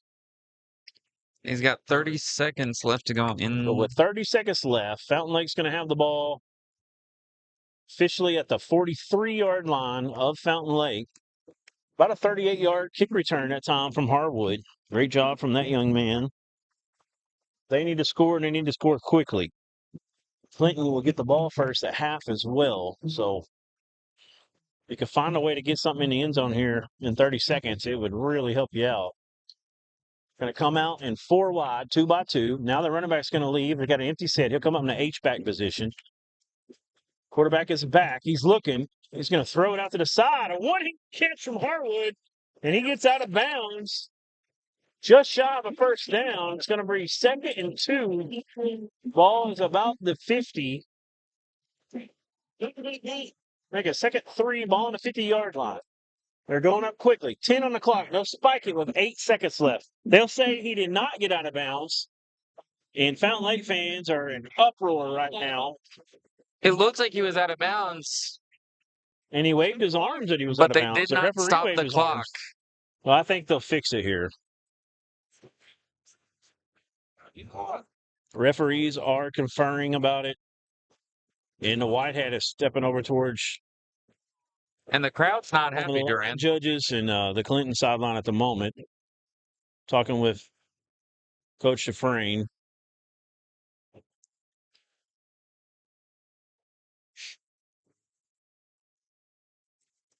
Some vocal fans. Hey, Fountain Lake doing what they need to be doing right now. I'm a pretty decent lip reader. She's like, "You're doing great." He marked it as he got out of bounds. The clock should have stopped. So they put 20 seconds back on the clock. It'll stay 2nd down, 2nd about 3. Ball is on the 50. And they'll start the clock on the snap. Empty set, 3 by 2. Quarterback has the ball. He's looking. He's going to step up. He's going to throw. He's got hard, but he overthrows him. Clock will be down to 15 as the ball hits. It's going to bring up 3rd and a long 3 with 15 seconds to go here in the first half.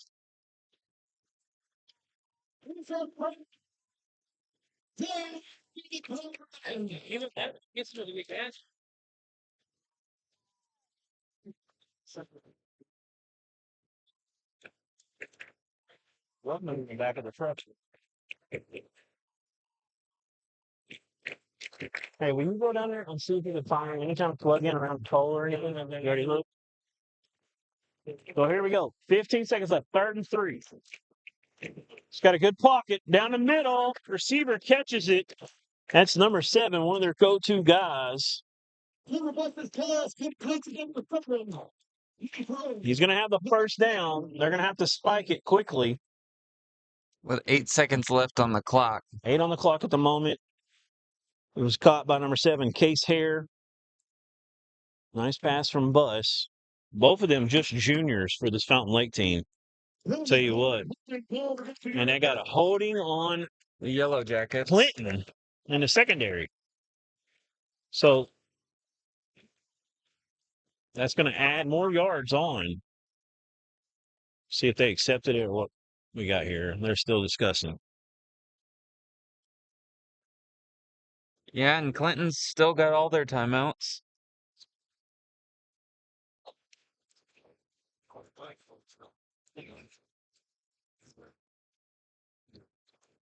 You got your voyeur? Yeah.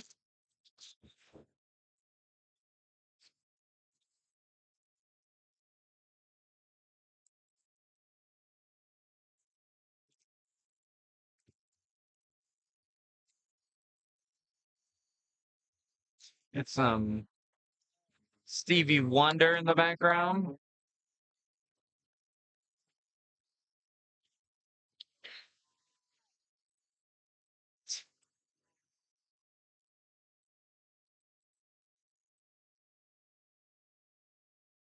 Okay, they stopped the clock with 5 seconds left. Until Bring up down to the Cobras. all right, I'm going to go Facebook Live right now, which is not great from a cell phone. Go on the ASN Facebook page, ASN High School. We'll keep this audio going right here, but we're also going to be on live, Facebook Live. You'll be able to hear me on both places. 5 seconds left, basically the last play. Quarterback is back. He's going to go underneath. It's the hook and ladder. They're going to ladder it again. We'll run out of bounds with no time left. And that is going to be the last play of the half. 34-12, Clinton Yellowjackets have a great first half. They are going to go into the half up 22, and they're going to get the ball first, starting in the second period, or the second half, I should say. They've done a good job of getting a few stops out of Fountain Lake. Fountain Lake has not been able to stop Clinton yet. We are going to have a red plate if you're watching on our actual stream right now. We have a camera malfunction with we have a generator power problem at the moment. But if you go watch, if you're watching on the live, go over to the stream. If you're hearing me on the stream, we're going to have a red plate for you right now. So just stick around. We'll be back.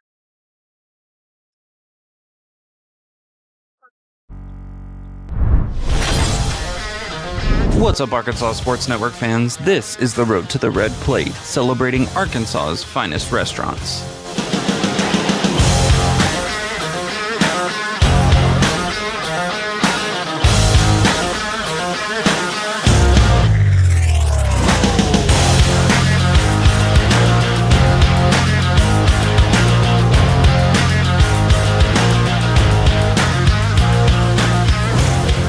This week, we're in Clinton, Arkansas at Hogs and Heifers Sports Grill, serving burgers and wings for almost a year.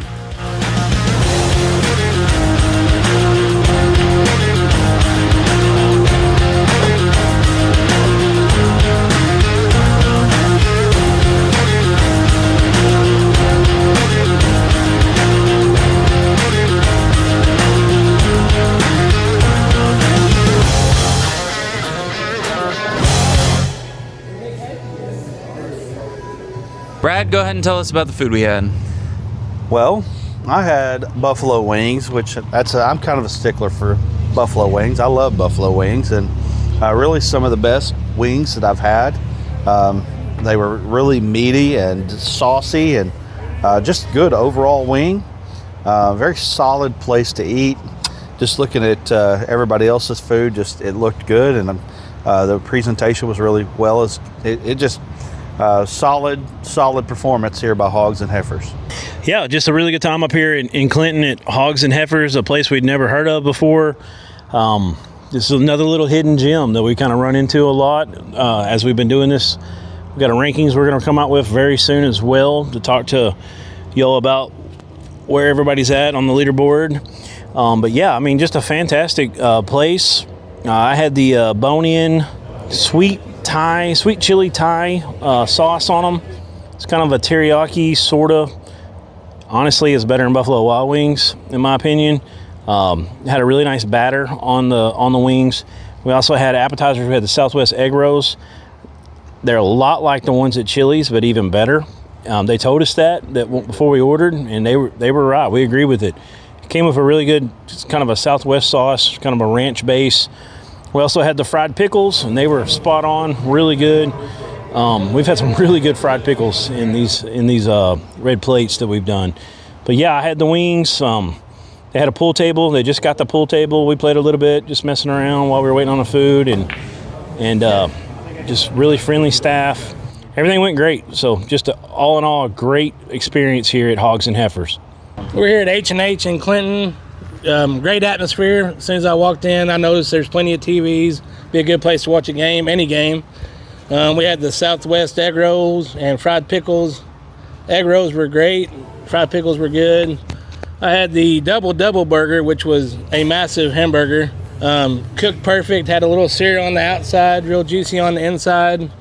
And they had the onion rings, great onion rings. Overall, good place. So yeah, like everybody else said, we had some really good food. I had the Jam Good Burger, which had the spicy bacon jam on it, which was really nice. It was kind of sweet, kind of spicy. Came with an onion ring on it, some cheese, but it had a really nice sear, good crust. It was very juicy on the inside of the burger. And then I also had half of Koi's Double Burger, which was very juicy, really nice with all the good crisp vegetables on it. And the good, clean, wholesome potatoes were really nice. I really like those. They were seasoned beautifully, and they were very crispy, very thick, kind of crinkle cut fries. Everything that we got from the burgers to the appetizers was just presented beautifully. It looked amazing. Everything tasted great. I have no bad notes. It was a jam good time. I'm here with Fernando of H&H Bar and Grill here in Clinton, and Fernando, I'm impressed with the place. This is, number one, this is kind of my style of thing anyway. Oh, yeah. You know, I mean, we got shots of the burgers and the wings and all that stuff, which I'm a big wing guy as it is. Tell us a little bit about this place and what makes it special to Clinton. So we opened up in June of 2024. So we've been open for about a year and a half.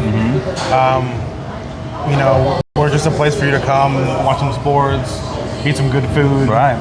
Get a cold drink. You know, it's just a cool place to hang out. And now that we have you know, the pool table, we have a new jukebox. It's just, you know, we're just making it more of a place for you to come and hang out. It's an experience, and then, I mean, you know, it's cozy, but I mean, gosh, you got, so how many TVs y'all have in here? We have 46 in here, and then there's 7 outside. Oh, wow. Okay, so you got a patio area. Yeah, we have a patio. Yeah, okay. So, yeah, we need to make sure we get that, by the way. So you've got all these cool things. Tell us about just the things that you do here. So what do y'all do special here? I'd be like here at Razorback games or whatever. Is there anything y'all do that get people here? Oh, yeah. No, we play every Razorback game. You know, sometimes maybe H&H stands for Home of the Hogs, you know? Right, yeah. We just, every game we have played in, there's any sport you want to watch, we'll make sure you are able to watch it on one of these TVs. It would help if they were a little better, though, right? Oh, definitely. Right. But maybe basketball give you something here. Got pool going on in the background right now. It's just it's a cool place to hang out. Tell us about the food. You know, it looks. I mean, it really looks good. I mean, what we have here. Yeah. So we try to do like a daily special for lunch. We have we have the lunch crowd that just wants something good to eat for lunch. Right. And then we try to do dinner specials on the weekend, and we have drink specials going on, and we're just trying to go for like sometimes more of a home cooking, but maybe a little bit elevated. Sure. And you're in charge of that, right? Oh yeah. Now, do you place things on the menu as a kitchen manager? Yeah. I talk to the owners about it, and I give them my ideas, and we bounce back and forth, and we come up with something that we think that people would like. So if they're in the Clinton area and they want to come and eat here, tell them how to get here. Okay, so we are right in front of the courthouse here in the square of Clinton, and there's 65, and if you just turn by the park, you'll just come right straight down, and we'll be right here.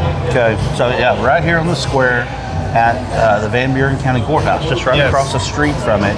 Here, great place. I mean, it looks awesome. We're just about to eat our food. We've been playing a little pool, hanging out, having a good time. You definitely want to come out and eat here at H&H. It's a great time.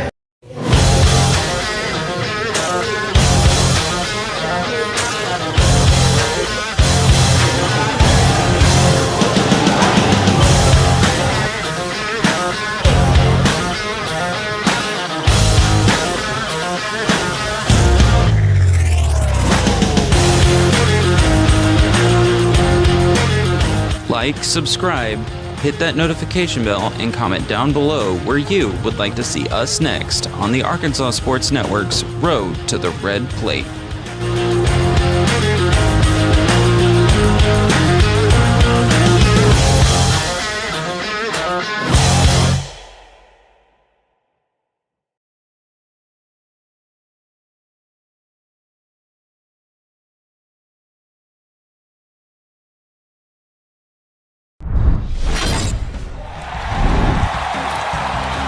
The Arkansas Sports Network Basketball Classic tips off January 3rd in Clinton.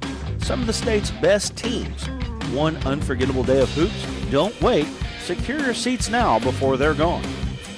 Get your tickets for the ASN Basketball Classic at facebook.com/ARSportsNetHS and ARSportsNet. Or you can click the QR code at the bottom of the screen.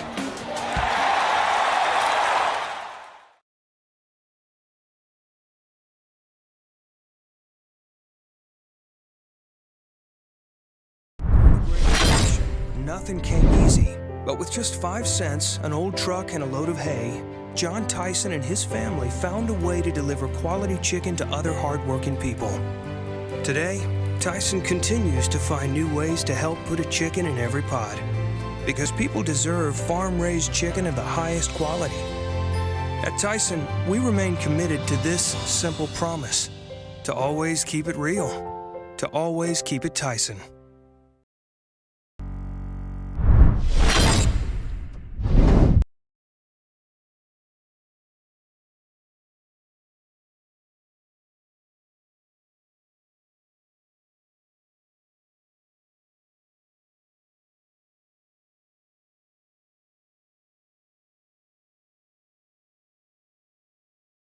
Can you hear me? 1 2 1 2. All right. We are back here. We've got power. We're just trying to get our camera to come back up, and as soon as we get that to come back up, we'll be ready to go here. Score here is 34-12, as you probably already know, and we'll be here in just a moment to get this thing going. We're glad to have you along. We'll be back in just a second.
Hello. All right. We're back here. We're glad to have you along. Appreciate you joining us. I do apologize for that. Our generator ran out of gas. I don't have any other way to put it. That's just what happened. So anyway, we're glad to have you again. The score here is 34-12. Zach Hunt Gonzalez has been a force for Clinton so far.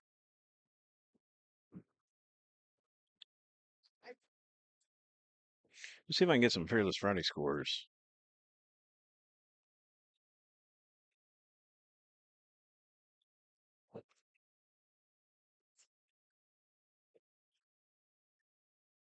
Yeah, we're gonna check some scores out, give them to you.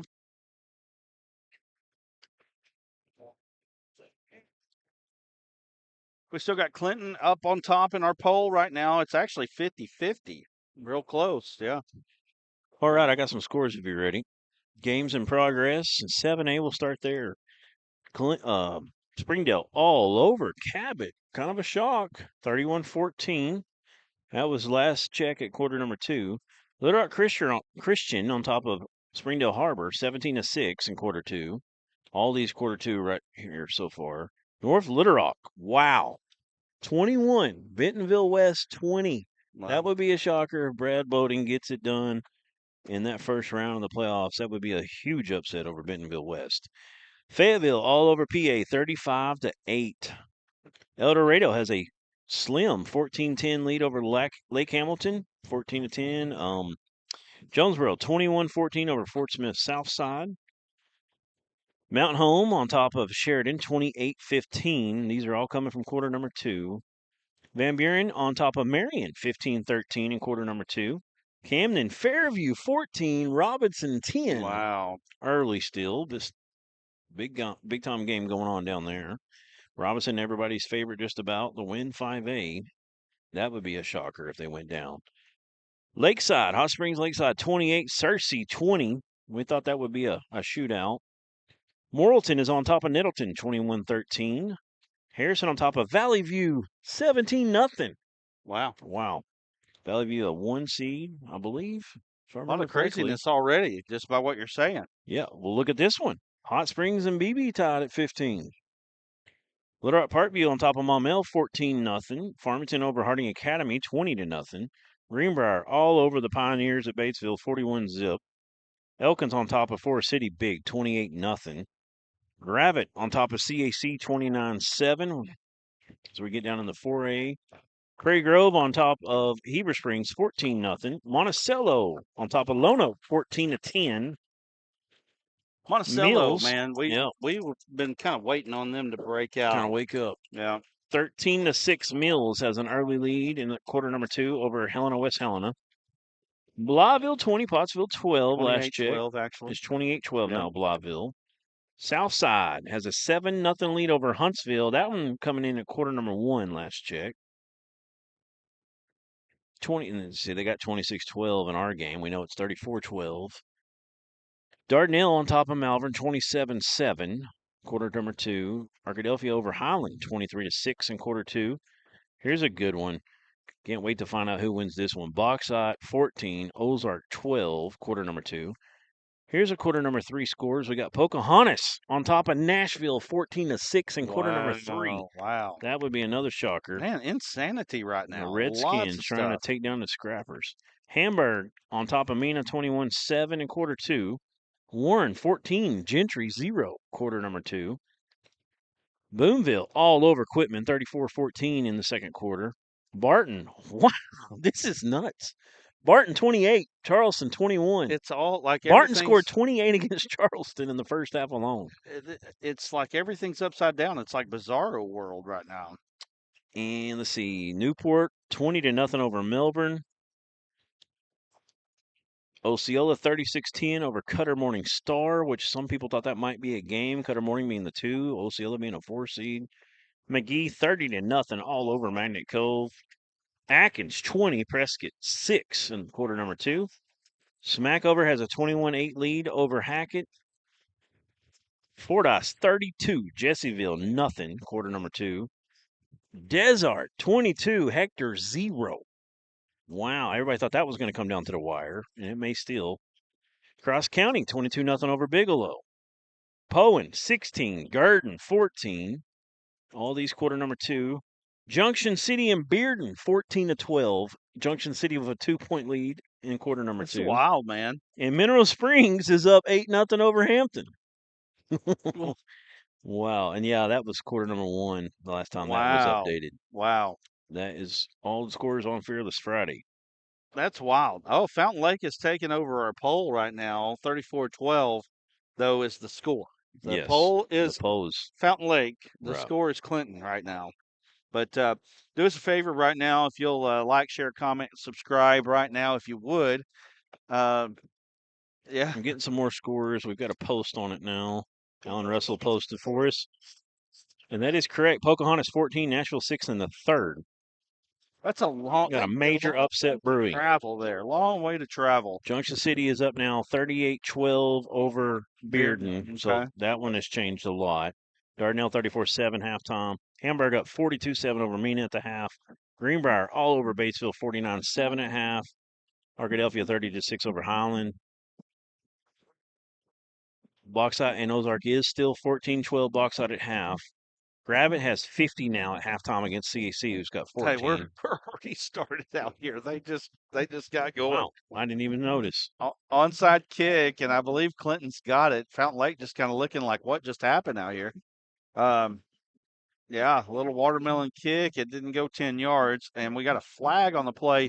So I think it was just illegal touching. You can't touch a guy before the 10-yard mark. I believe that's what happened.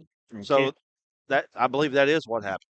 And it is halftime. Camden Fairview does have a 14-10 lead over Joe T. Robinson. So let me give you a couple stats here. We had stats, but we lost them going into halftime. 284 total yards for the Yellowjackets, 198 on the ground. Zach Hunt Gonzalez had 65 and 3 touchdowns, 86 through the air for Dufresne, and a touchdown. He's 5 of 5. Fountain Lake, 116 total yards, 112 through the air. I got a couple more interesting scoring updates after this play. Dufresne hands off to Rylan Jones. Jones cuts back. This is a lot of what you missed right there. And then Gonzalez got in on the touchdown. Couple more here. A lot of us picked Dumas to take down Walnut Ridge. I think we were kind of split on that one. 48-21 Walnut Ridge. And then another one, Drew Central, 33-0 over Paris at the half. Drew Central playing well coming into this one. I'm going to tell you right now, you that have joined us in these playoff picks, you're going to see a lot of marked up brackets. Hunt Gonzalez goes through first man, he's all the way for the score. 34 yards out. Zach Hunt Gonzalez is just dominating right now. What a run. That one from about 35, and we got an injured Fountain Lake Cobra on the field as well. He also has now 99 yards on the game after that 34-yard touchdown and 4 touchdowns. Warren's up 42-7 over Gentry at the half. Bismarck 42-0 over Lavaca. Atkins is up 27-6 over Prescott in the 3rd, and Boonville 62, Quitman 20 at half. Wow. Boonville put 62 up. They must have heard our playoff preview. I'm telling you right now, I knew Boonville before was a deceiving. Oh, for sure. Deceiving record there. You see the Cash App there if you want to help us buy some gas for our generator.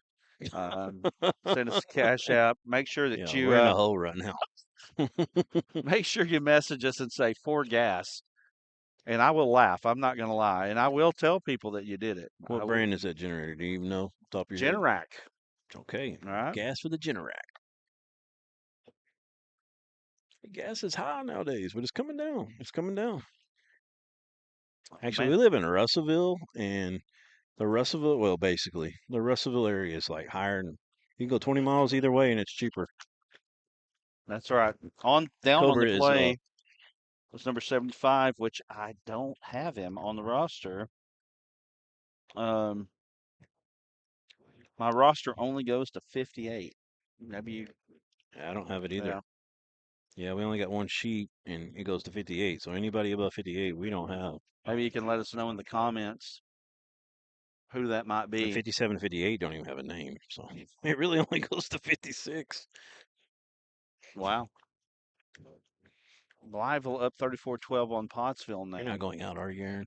Oh, thank you, Jesus. And the kick is good. 40-12, 41-12 after the kick, and Fountain Lake is going to have to find a way to find some offense. And he's not here. saying anything inappropriate. He's just annoying. Let's get our local sponsors up if we can. Let's go ahead and read those local sponsors off. Okay, for you. You got Global Food Group sponsoring the Clinton Yellowjackets. Redeemed Roofing LLC. Talk to me a little bit about more what he was telling you earlier. Man, he does a variety of things. He's going to actually get into gutters, and he said price matching on roofs. Mm-hmm. That was a big thing. He does a lot of income or insurance claims. Right. You got cold weather coming up. Probably going to get some ice storms. Free estimates. Yep. Give them a call. Redeem Roofing LLC. Look them up. And then you got Gary Pack of Lumber. They do lumber, containers, and flooring. You can call them at 501-745-4011. And over for Fountain Lake, we'll get those after the kickoff.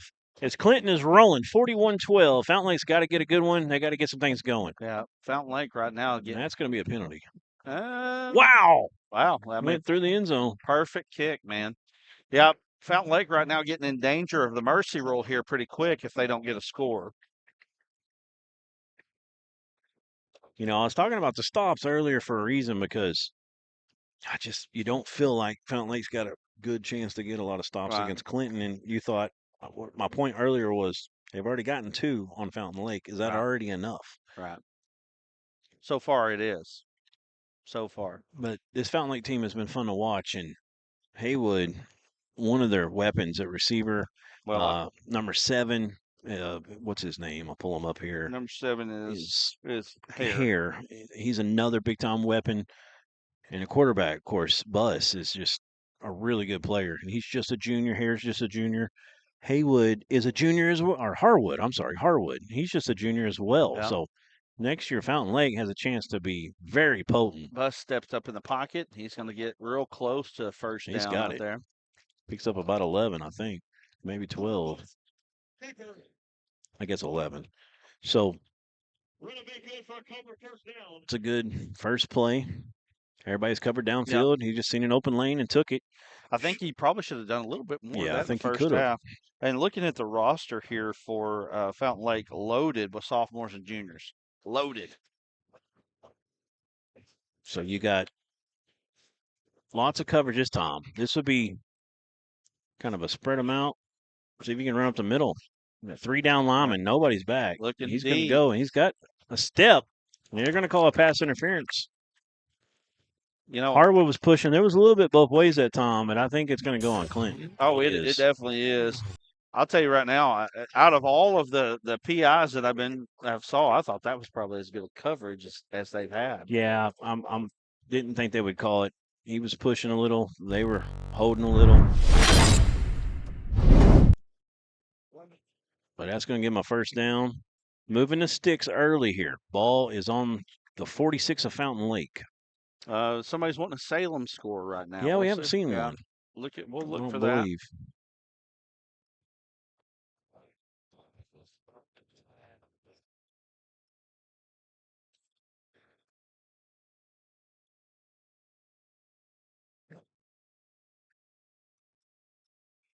Empty set again. They are going to run. Weird set or weird snap there, and it kind of went off to the right, but he was running that way. They've had some lazy snaps, where the ball kind of floats to them. Well, I'll tell you right now, snap is such an important part of the game. You don't really think about it. Like if you watch enough college, you watch enough pro. So you coach Pee Wee football, and then you're like, it's so important. Exactly. I promise you. Ball's at the 45. I promise you. But my little Pee Wee team got it corrected. We went undefeated. It's pretty good. Salem over Falk 42-7, Mr. Ranger. They're probably in the third quarter, but Bus looking right, throwing over the middle, throwing behind his receiver there. He brushed that one. He had some time. Yeah, I agree. Just kind of rushed it and get his feet quite set. And I saw Bus kind of point to his wrist coach there. I don't know if kid run the wrong route, maybe. So it's a big third down play, 3rd and about 6. Yeah, Fountain Lake's got to score here. Really needs needs to put some scores and stops together. This is probably 2 down territory as well. Oh, for sure. I don't know why you wouldn't at this point. Got 5 wide again. They've been running empty. Let's see if Clinton doesn't rush. He might have a lane. They are going to keep a spy in. Oh, goodness. Drop pass there. Got to help him out some. Just trying to connect with number 6 that time, which is Dalen Morris. Dalen Morris. Or DeLon. Not sure. Number 75 is Elijah Childs. He was the one that was down on that play. Trying to see if I can spot him. He's down on the bench right now. Yep. Thank you for that. So, huge 4th down here for Fountain Lake. They need it. 4th down and about 7. It says 6 on the board, but it looks a little bit more like 7 with a stick. Here we go. Dropping back. Little screen pass. There's a 195-pounder. He's got to put his head forward and get down, but you got to give credit to Clinton because they swarm to the football like Yellowjackets do. Clinton. There you go. You got it in there, didn't you? It just came to me. Right. I wasn't premeditated. Hey, throw up the Fountain Lake sponsors if we can. Appreciate you guys. Hey, if you can get that because I can't see Captain's Choice, the best choice for your boat. Hot Springs, Arkansas, LLC. And you've got Courtney Nanny. That is Lake Hamilton Realty. And you can call her at 501-318, I think. 7836, I believe. You can zoom in on your phone and maybe see going that. deep. And Got a man behind the defense. And that is going to get them down to the real close, I'd say, 1st and goal now on that play. That was a huge chunk play, and Clinton's starting to feel it right now. We don't have an 82 on our roster. Coach 22 there on the catch. That is Sam Standridge. You got him on yours? Number 22. Oh, I thought it was 82. Okay. Sam Standridge. We said that name a lot in that Dardanelle game earlier this year. Yeah, he was the go-to receiver. I'll tell you what, Clinton's showing a little bit of something here, being able to throw the ball as they are tonight. Getting behind Fountain Lake numerous times. Yeah. And now they're just going to pound it at you, and that's a touchdown. That's a touchdown. Rylan Jones, and that is going to get the score to be 47-32, or 47-12, which is going to be enough for a mercy rule. 9:33 left. Clock should be running. Great job, Cole England. From this point forward, Clinton looking good. Hey, we've talked about Clinton a lot. And I'm going to tell you, this was a tall task for Fountain Lake to come up here and win this game because this Clinton team, people don't talk about Clinton probably as their best Clinton team as a state title contender. I'm telling you right now, especially in this bizarro world of playoffs that we're seeing right now, right. Clinton is going to go to Arkadelphia next week, most likely, and they're going to give Arkadelphia a game. So it's 48-12 here, 9:33 to go, and now Fountain Lake is probably playing a lot for pride. I've never seen somebody come back while the mercy rule was going, but I guess stranger things have happened, right?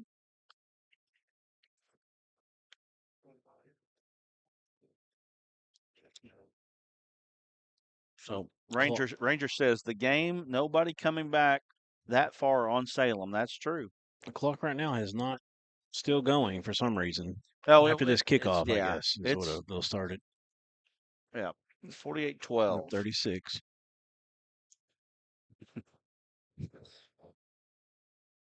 But Fountain Lake's winning the poll. Right. So there you go. They're supporting their team. If you want to hear about what happened in the playoffs, you need to join us. We'll have members only coming up this week, and we'll talk about it next as we go next week here.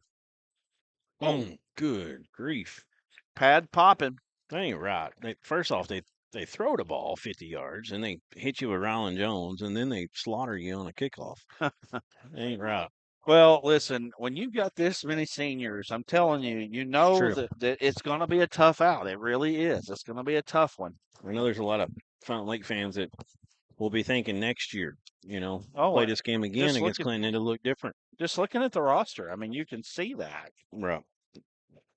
The Fountain Lake Cobras are going to be back next year, offensively, especially being able to score as they have. They're going to be back. Oh, can you see the left tackle's number? Is that 55? That is a big old boy.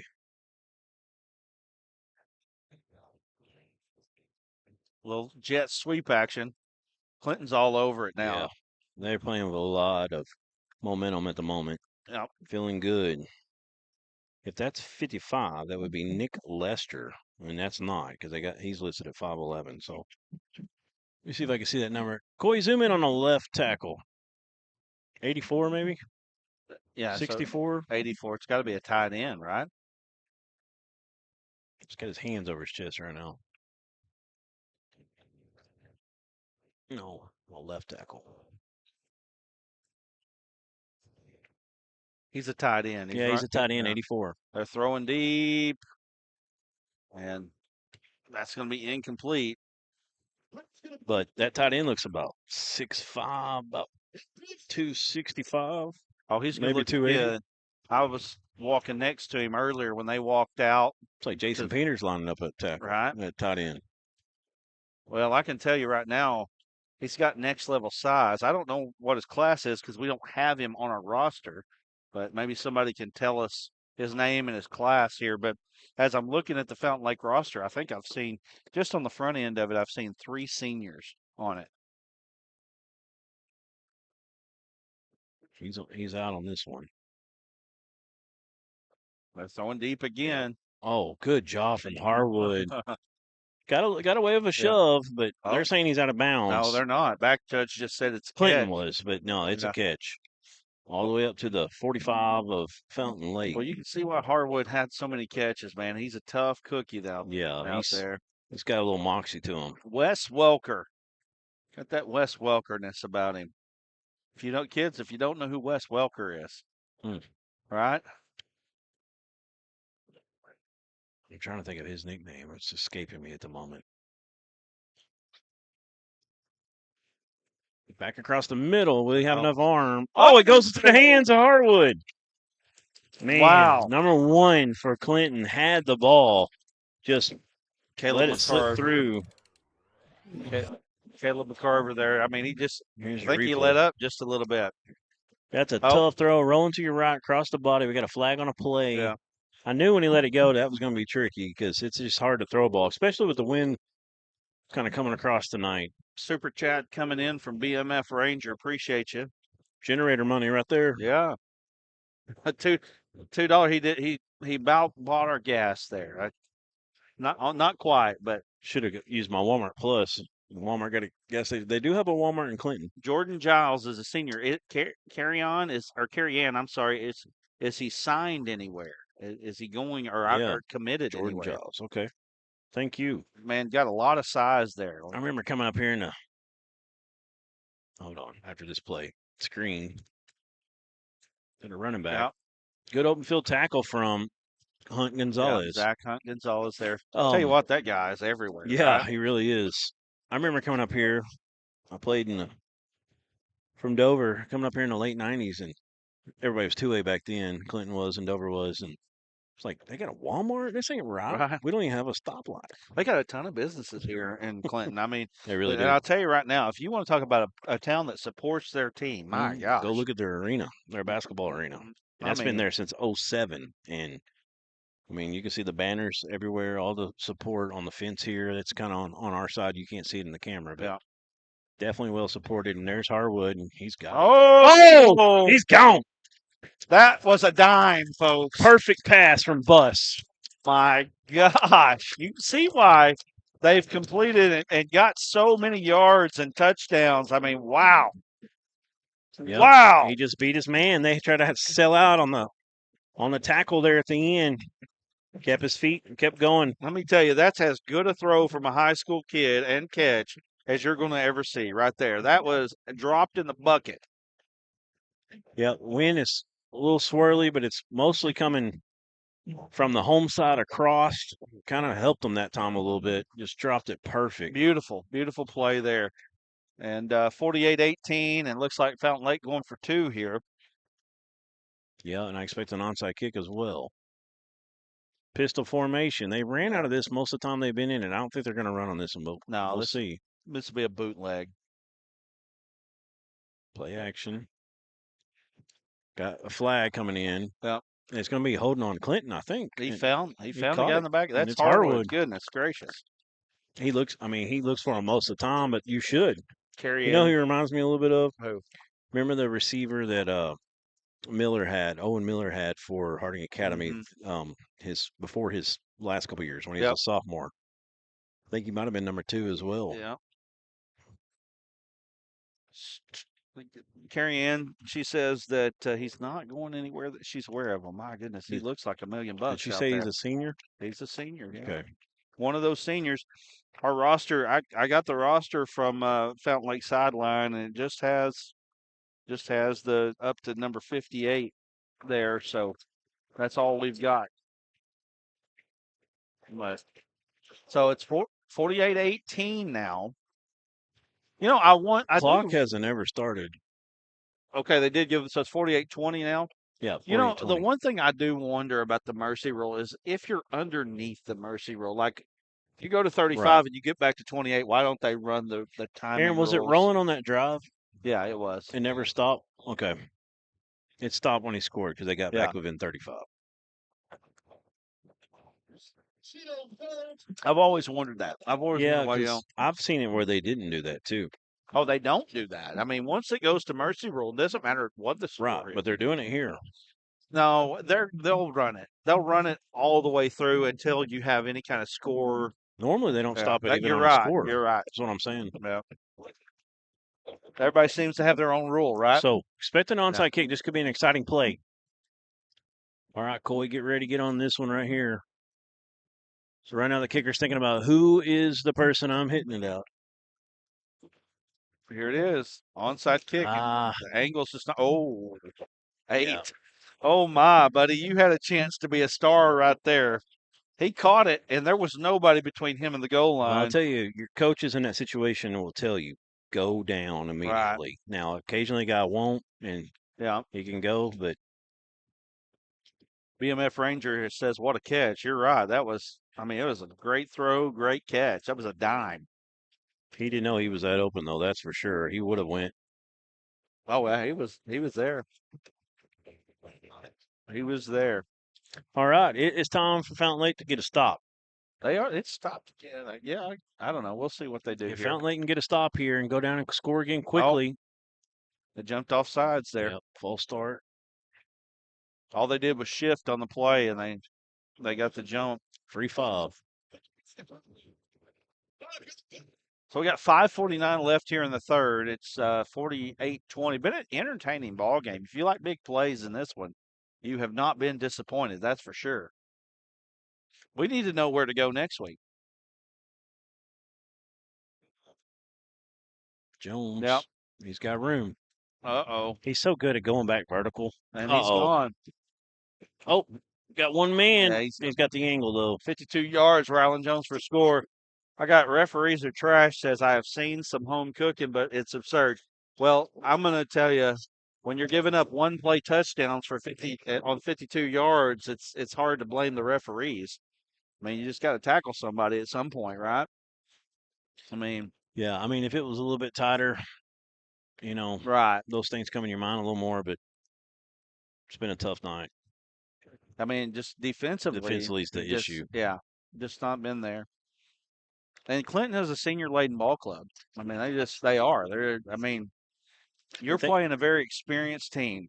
And the thing about, Clinton back in the 90s and 80s was not a tradition-rich football program at all. But that's changed since the early 2000s. And they are hard-nosed. They're gritty. You're always going to know after you play Clinton, you're going to feel it the next day. And then when you mix in some talented guys to go with those teams, like they have right now in the skill spots, this is a legit semifinal top team. Clinton really is. We saw them against Dardanelle earlier this year. Came down to a blocked field goal for Dardanelle to preserve the game at Dardanelle. Right. So, if that tells you something, Dardanelle is right there with the Arkadelphia. They lost to them by 7, I want to say, last year that was a semis, wasn't it? Dardanelle lost to Arkadelphia in the semis, right? No, or was it it quarters. Quarterfinals. Yep.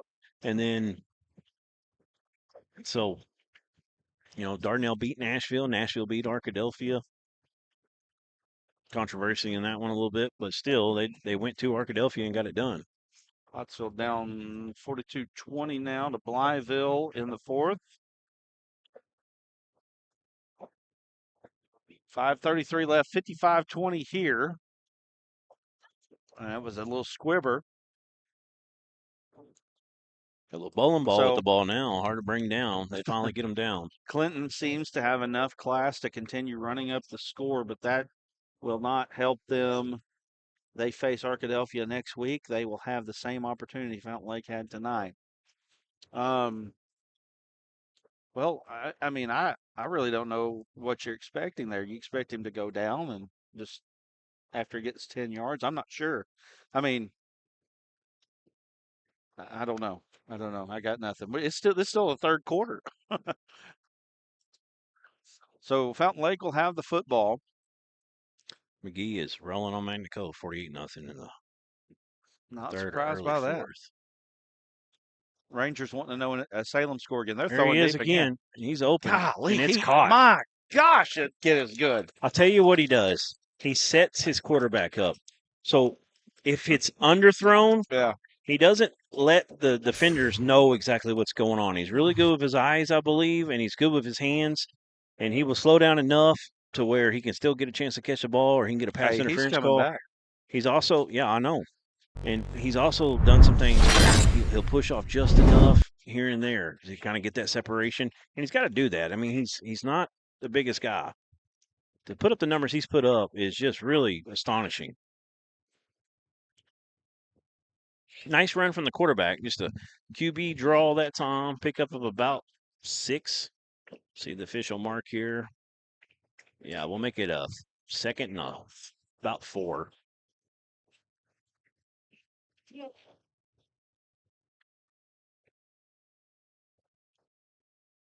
Bus comes to the sideline. He gets the snap. He's coming back out to the huddle now. Mr. Friday Night from Perryville watching right now. There you go, Michael Martin. Appreciate you coming in here and watching this one. We want to know where we need to go next week. That's where do we want to go? Where do we need to go? There's going to be plenty of good games. I'm going to tell you right now, next week is going to be full of great ball games. Yeah, round 2 this year in the playoffs is really special. We were going over our playoff breakdown, and it was just matchup after matchup after matchup. Pivotal games that teams that might be good enough to win the whole thing that could get clipped in round 2. And obviously, we're seeing a little bit of madness in some early scores. See if I can get any updates on some of those we read off. Robinson is one I definitely want to hear from you. If you're looking at our Facebook, we've got a little comment on there to give us scores. You can comment in this chat as well. That one is definitely interesting. There's a few others. I want to say Jonesboro maybe. Rangers want to know Salem. Listen, Ranger, listen. They're going to win. They're going to win. That's all you need to know, man. I'll tell you what, I am impressed with Buss and Harwood. I'm going to tell you. This is one of the best combinations of receivers and quarterback in the state. I don't think that's true. You know, No, that's you can say that. Salem versus Melbourne. What's going on at Melbourne right now? What is it? Yeah, that's what Matt Ranger's saying. Melbourne was down big last I looked, way big.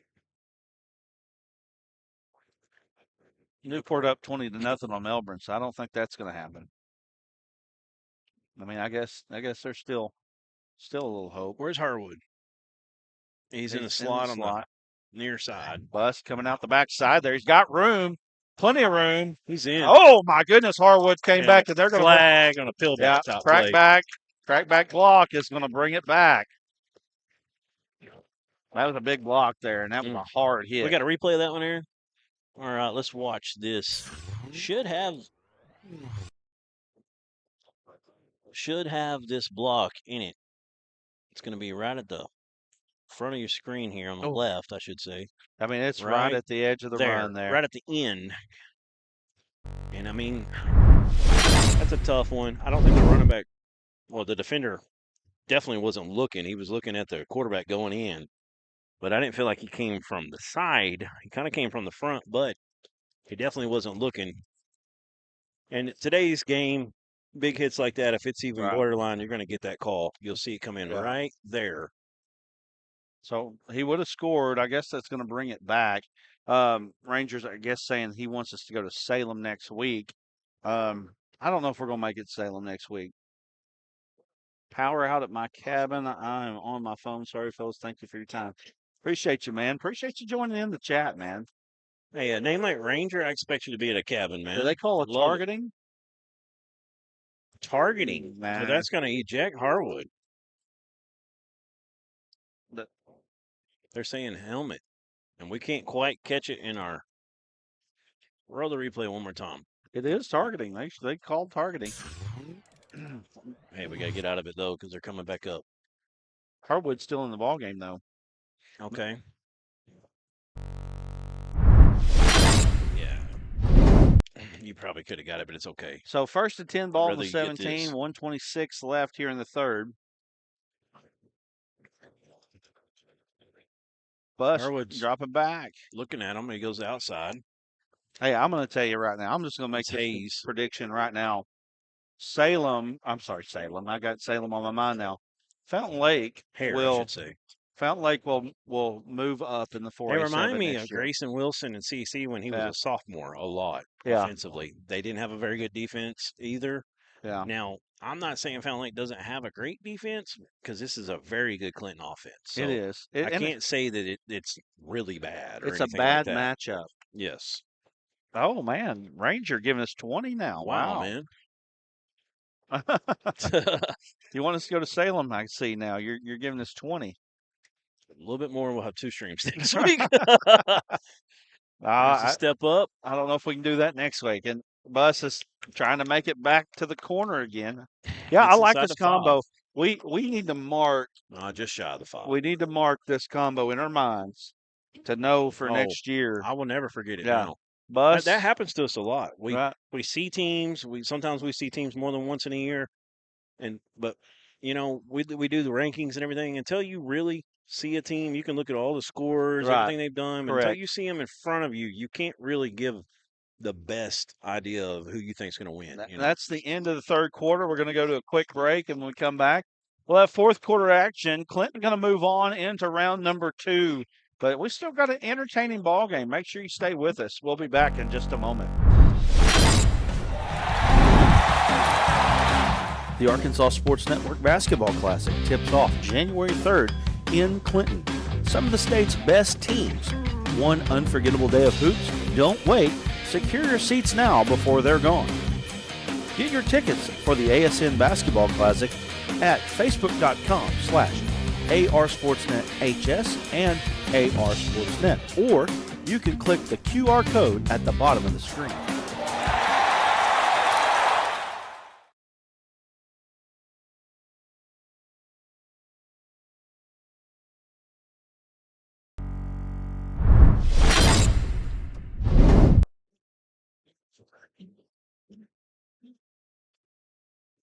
He don't matter as much as the rest. All right, we're back. Thanks for letting us know there, Purple Hat. Thanks, Sparky. So 55-20. Tell us about how was that crocheted? You crocheted that beanie, or did you knit it? Oh, okay. They can't hear him anyway. I didn't even know there was a difference until I met Aaron. So playing. We got 3rd and 1, ball in the 7. Work. Empty backfield. No, it's not 3rd and goal. It's 3rd and 1. Bus going to take it right up the middle. He's going to get the first down or the touchdown. How about that?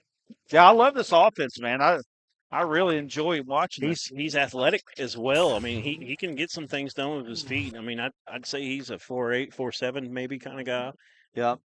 Just enough that you got to stay honest. They'll spread you out. You got to defend because they throw it so well. You're going to have a lot of plays like this. We don't have his rushing stats, do we? Yeah, we did actually have his rushing stats. Man, hearing that Razorback fight song over there right now. You hope you hear that. I can hear Houston Nut right now. Hey, I'll tell you what. This is an entertaining team to watch for sure. 2-point conversion here. Oh, did the old roll back the other way. Yeah. Just throwing it up now. Almost came down with it. 2-point conversion being good.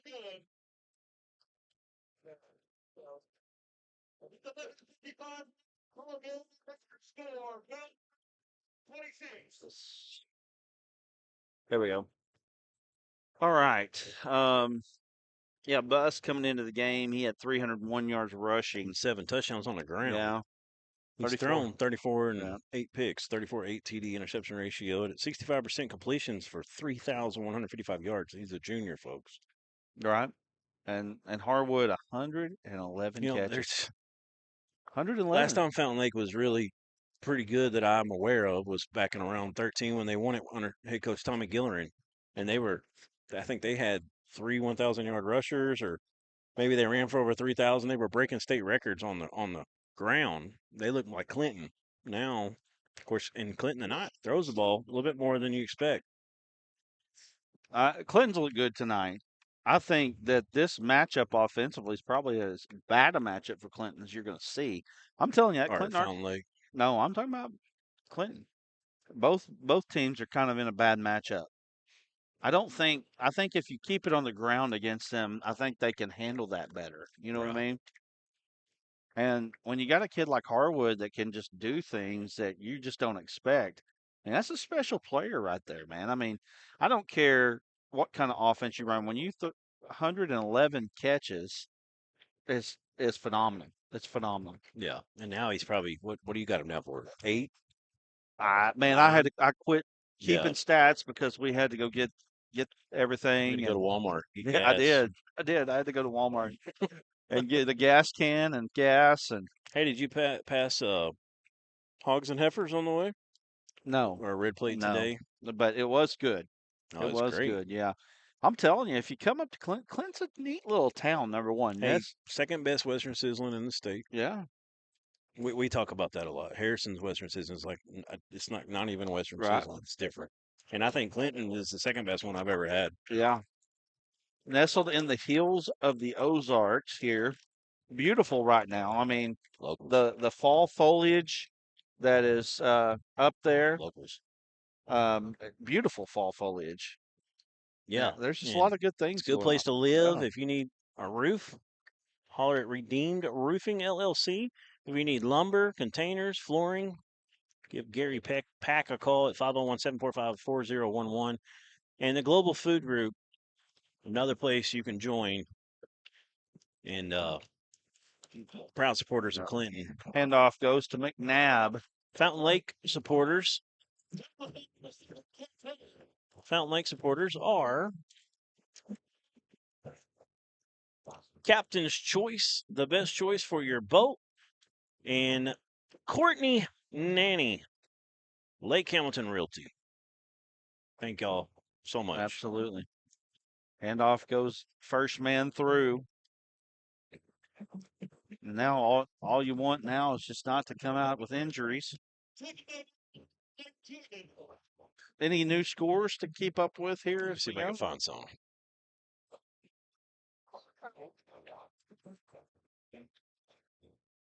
Okay, we got a Robinson update I saw. Let me see if I can find it again. Yeah, I think that's old. Man, handoff goes off tackle there. And we got some new ball carriers in for Clinton. Oh, Charleston. That was another one I wanted to hear about. Great Venable. Yeah, we got Charleston deep in the up playoffs. 50-36. Yeah. That was 21 minutes ago. A shot of the scoreboard at Charleston. I'm trying to think of who they were playing again off the top of my head. Barton. Yeah. Barton scoring 26 in the first half. Unheard. I didn't expect that. 50-42 Barton. I'm sorry, Charleston. I think that's incorrect because I could be wrong. Ryland Jones breaking through. He crosses the 40 down to about the 37-yard line there.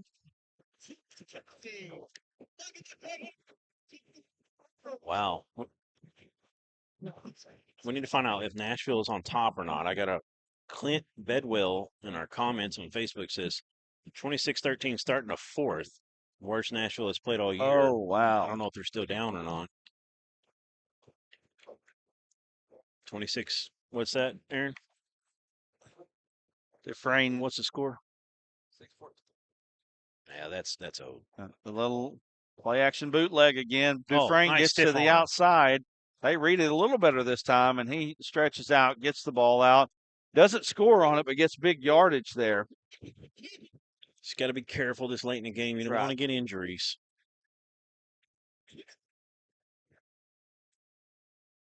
Boy, Clinton just runs this wing tee so well. They really execute on another level there. Appreciate you. If you enjoyed the broadcast, we do apologize for the technical difficulty there, and it just an overlook there. I do apologize for that. Glen Rose 28, Harrisburg 6 score. Darnell 42-7 on Malvern. 5:38 left in the third. Cross County 43-0 over Trying to Bigelow. throw the fade.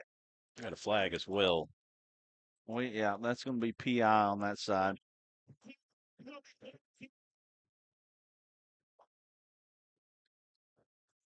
So is Nashville still down? Is it Pickett they're playing? Is that what you said? Pocahontas. Pocahontas. Yeah, it's 26-13 now. So Pocahontas has Nashville on the ropes, down 13 in the fourth period. Wow. That would be, there's a lot of people picking them to win the state championship. Pottsville down 42-27 with 1 minute to go there. Blytheville's going to move on into round 2 where they'll play Stuttgart, who got the bye.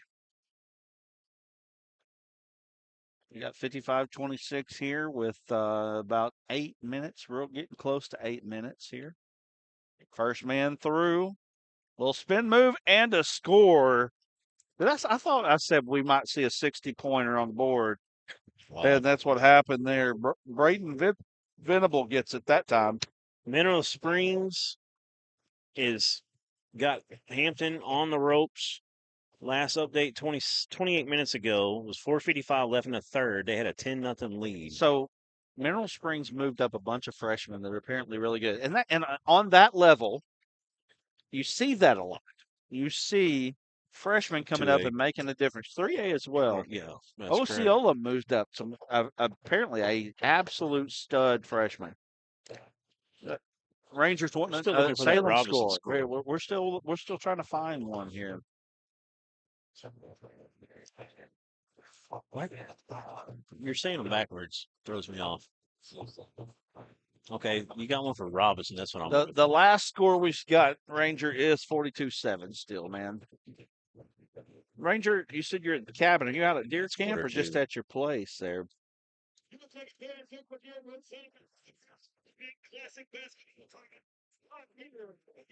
You hear that?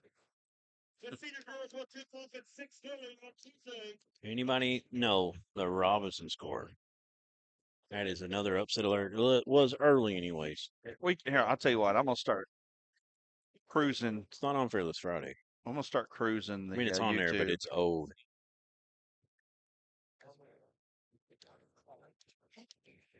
I'm gonna start cruising the YouTube here. We'll start getting it. And it's good. That makes it 62-26. Robinson up 31-21 in the fourth there. Yep, they finally got it going. Over Camden Fairview. Who's got the ball? I think Robinson just scored there. Holt, Nashville, that's not it.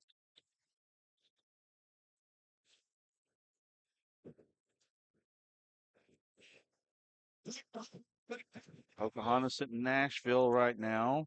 Trying to get that one. Dire Straits in the stadium. That's 11 months ago. We don't want that one. I don't know if that's a real link or not. No, it's not. Here we go.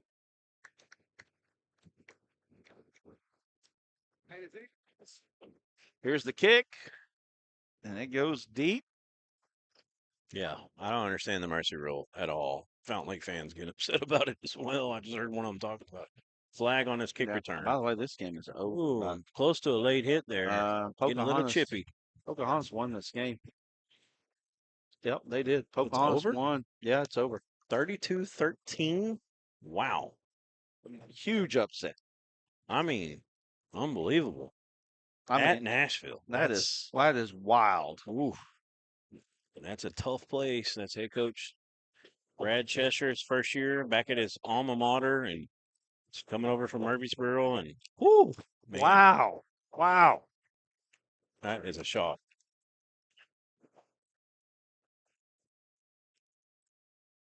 That is wild, man.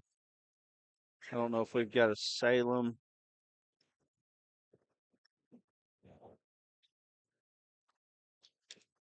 Well, I'm just trying to find YouTube and see if we can.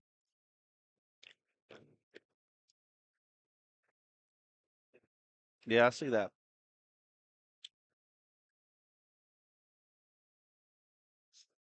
Throwing out to the flank there. Oh, fumble. Going to get it back. It's loose. Yep. Scoop and score. No, they're Incomplete. calling incomplete pass. Atkins beats Prescott. Goes to Prescott. Wins 27-6. That's a final score there. Big time play there for Atkins. They move on to round 2. It's Springdale was up 38-17 on Cabot. It's still owed. That was first half. Hot still. Springs and BB tied in the 4th at 22. Christian over Harbor 23-6 in the 3rd. North Little Rock still up 21-20 over Bentonville West in the 3rd. Wow, That's another huge one. That would be just a shocker. El Dorado, Lake Hamilton. I can't believe that one as close it is. And, you know, that's a bit of a rivalry that a lot of people don't know about. You know, those teams have played each other a lot over the years. Bus, look, man, I'm telling you, the timing of this passing game is impressive. It really is. Jonesboro was up 21-14 over Southside, Fort Smith Southside in the 3rd. 9:23 left in that game. West trailing North Little Rock by 6. 33-27. Third quarter, Van Buren still up on Marion by 2, 15-13. Lakeside, that's still first half score, 28-20. They had to lead over Searcy. I had a feeling Lakeside could pull that off. It would be a lot of people wouldn't consider that an upset, but a lot of people would. Well, for those who are concerned, you gotta get it chippy. Yeah. And we got flags everywhere. Have an ejection here, more than likely. That's bus involved as well.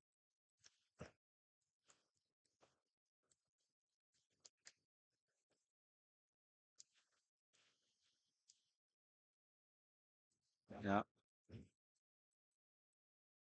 Coach is getting it broke up.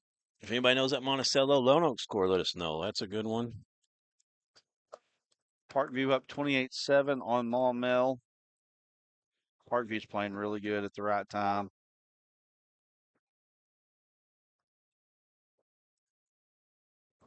Yeah, there's absolutely no reason that this clock hasn't been rolling.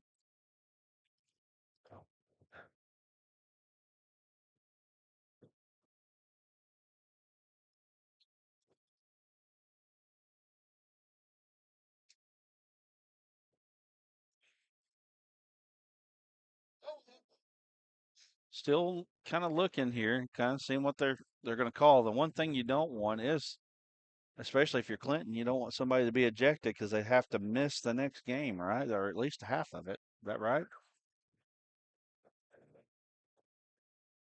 Yeah, that would be big if it's number 14. Producer saying number 14 might get ejected. It was one they saw. Well, let's see what they call here. That's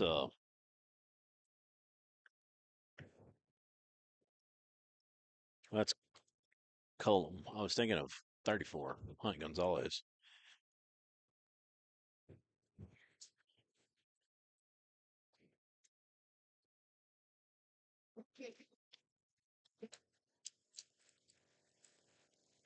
We're going to get a personal foul, and that is it. Drew Central looks like their final. Is it 33-0 still? 43-6. Looks like that was the final there. Yeah, they're giving 30 yards.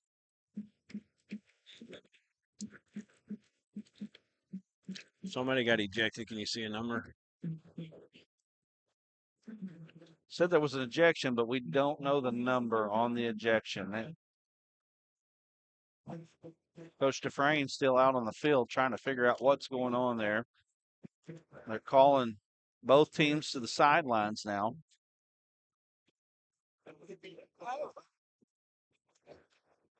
Yeah. They call it Every penalty on Clinton. So she got 2 unsportsmanlike penalties, 15 and another 15, and then an ejection. He made an ejection signal. Somebody. And I know high school, unless it's changed, I know if you get ejected, you have to set the first half. Right. And if you get ejected in the second half. So it was a timeout. Just got to keep your cool right now, both sides.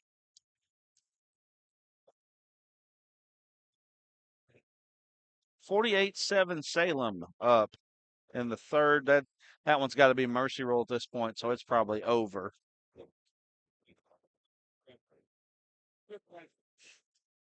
Somebody posted the score of this game on Facebook and under the live stream of this game. Yeah.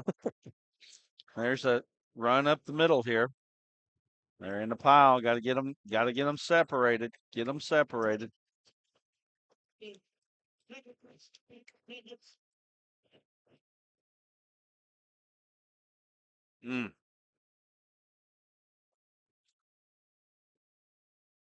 So looking back at the play that caused all that, the catch to Hare, and then 14, which I assume he's probably the one that got ejected, Briar Colum, pushed him down when he got up, and then it just kind of got melee from there. Yeah, we got a yellow jacket on the field right now.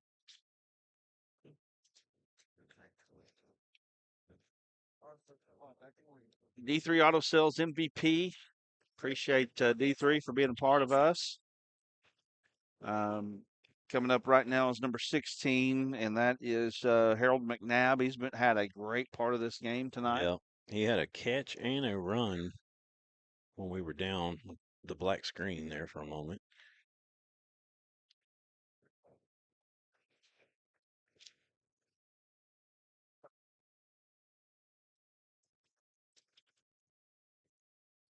So 5:10 now left in this one. Clock is running. Bus dropping back, looking deep. There it is.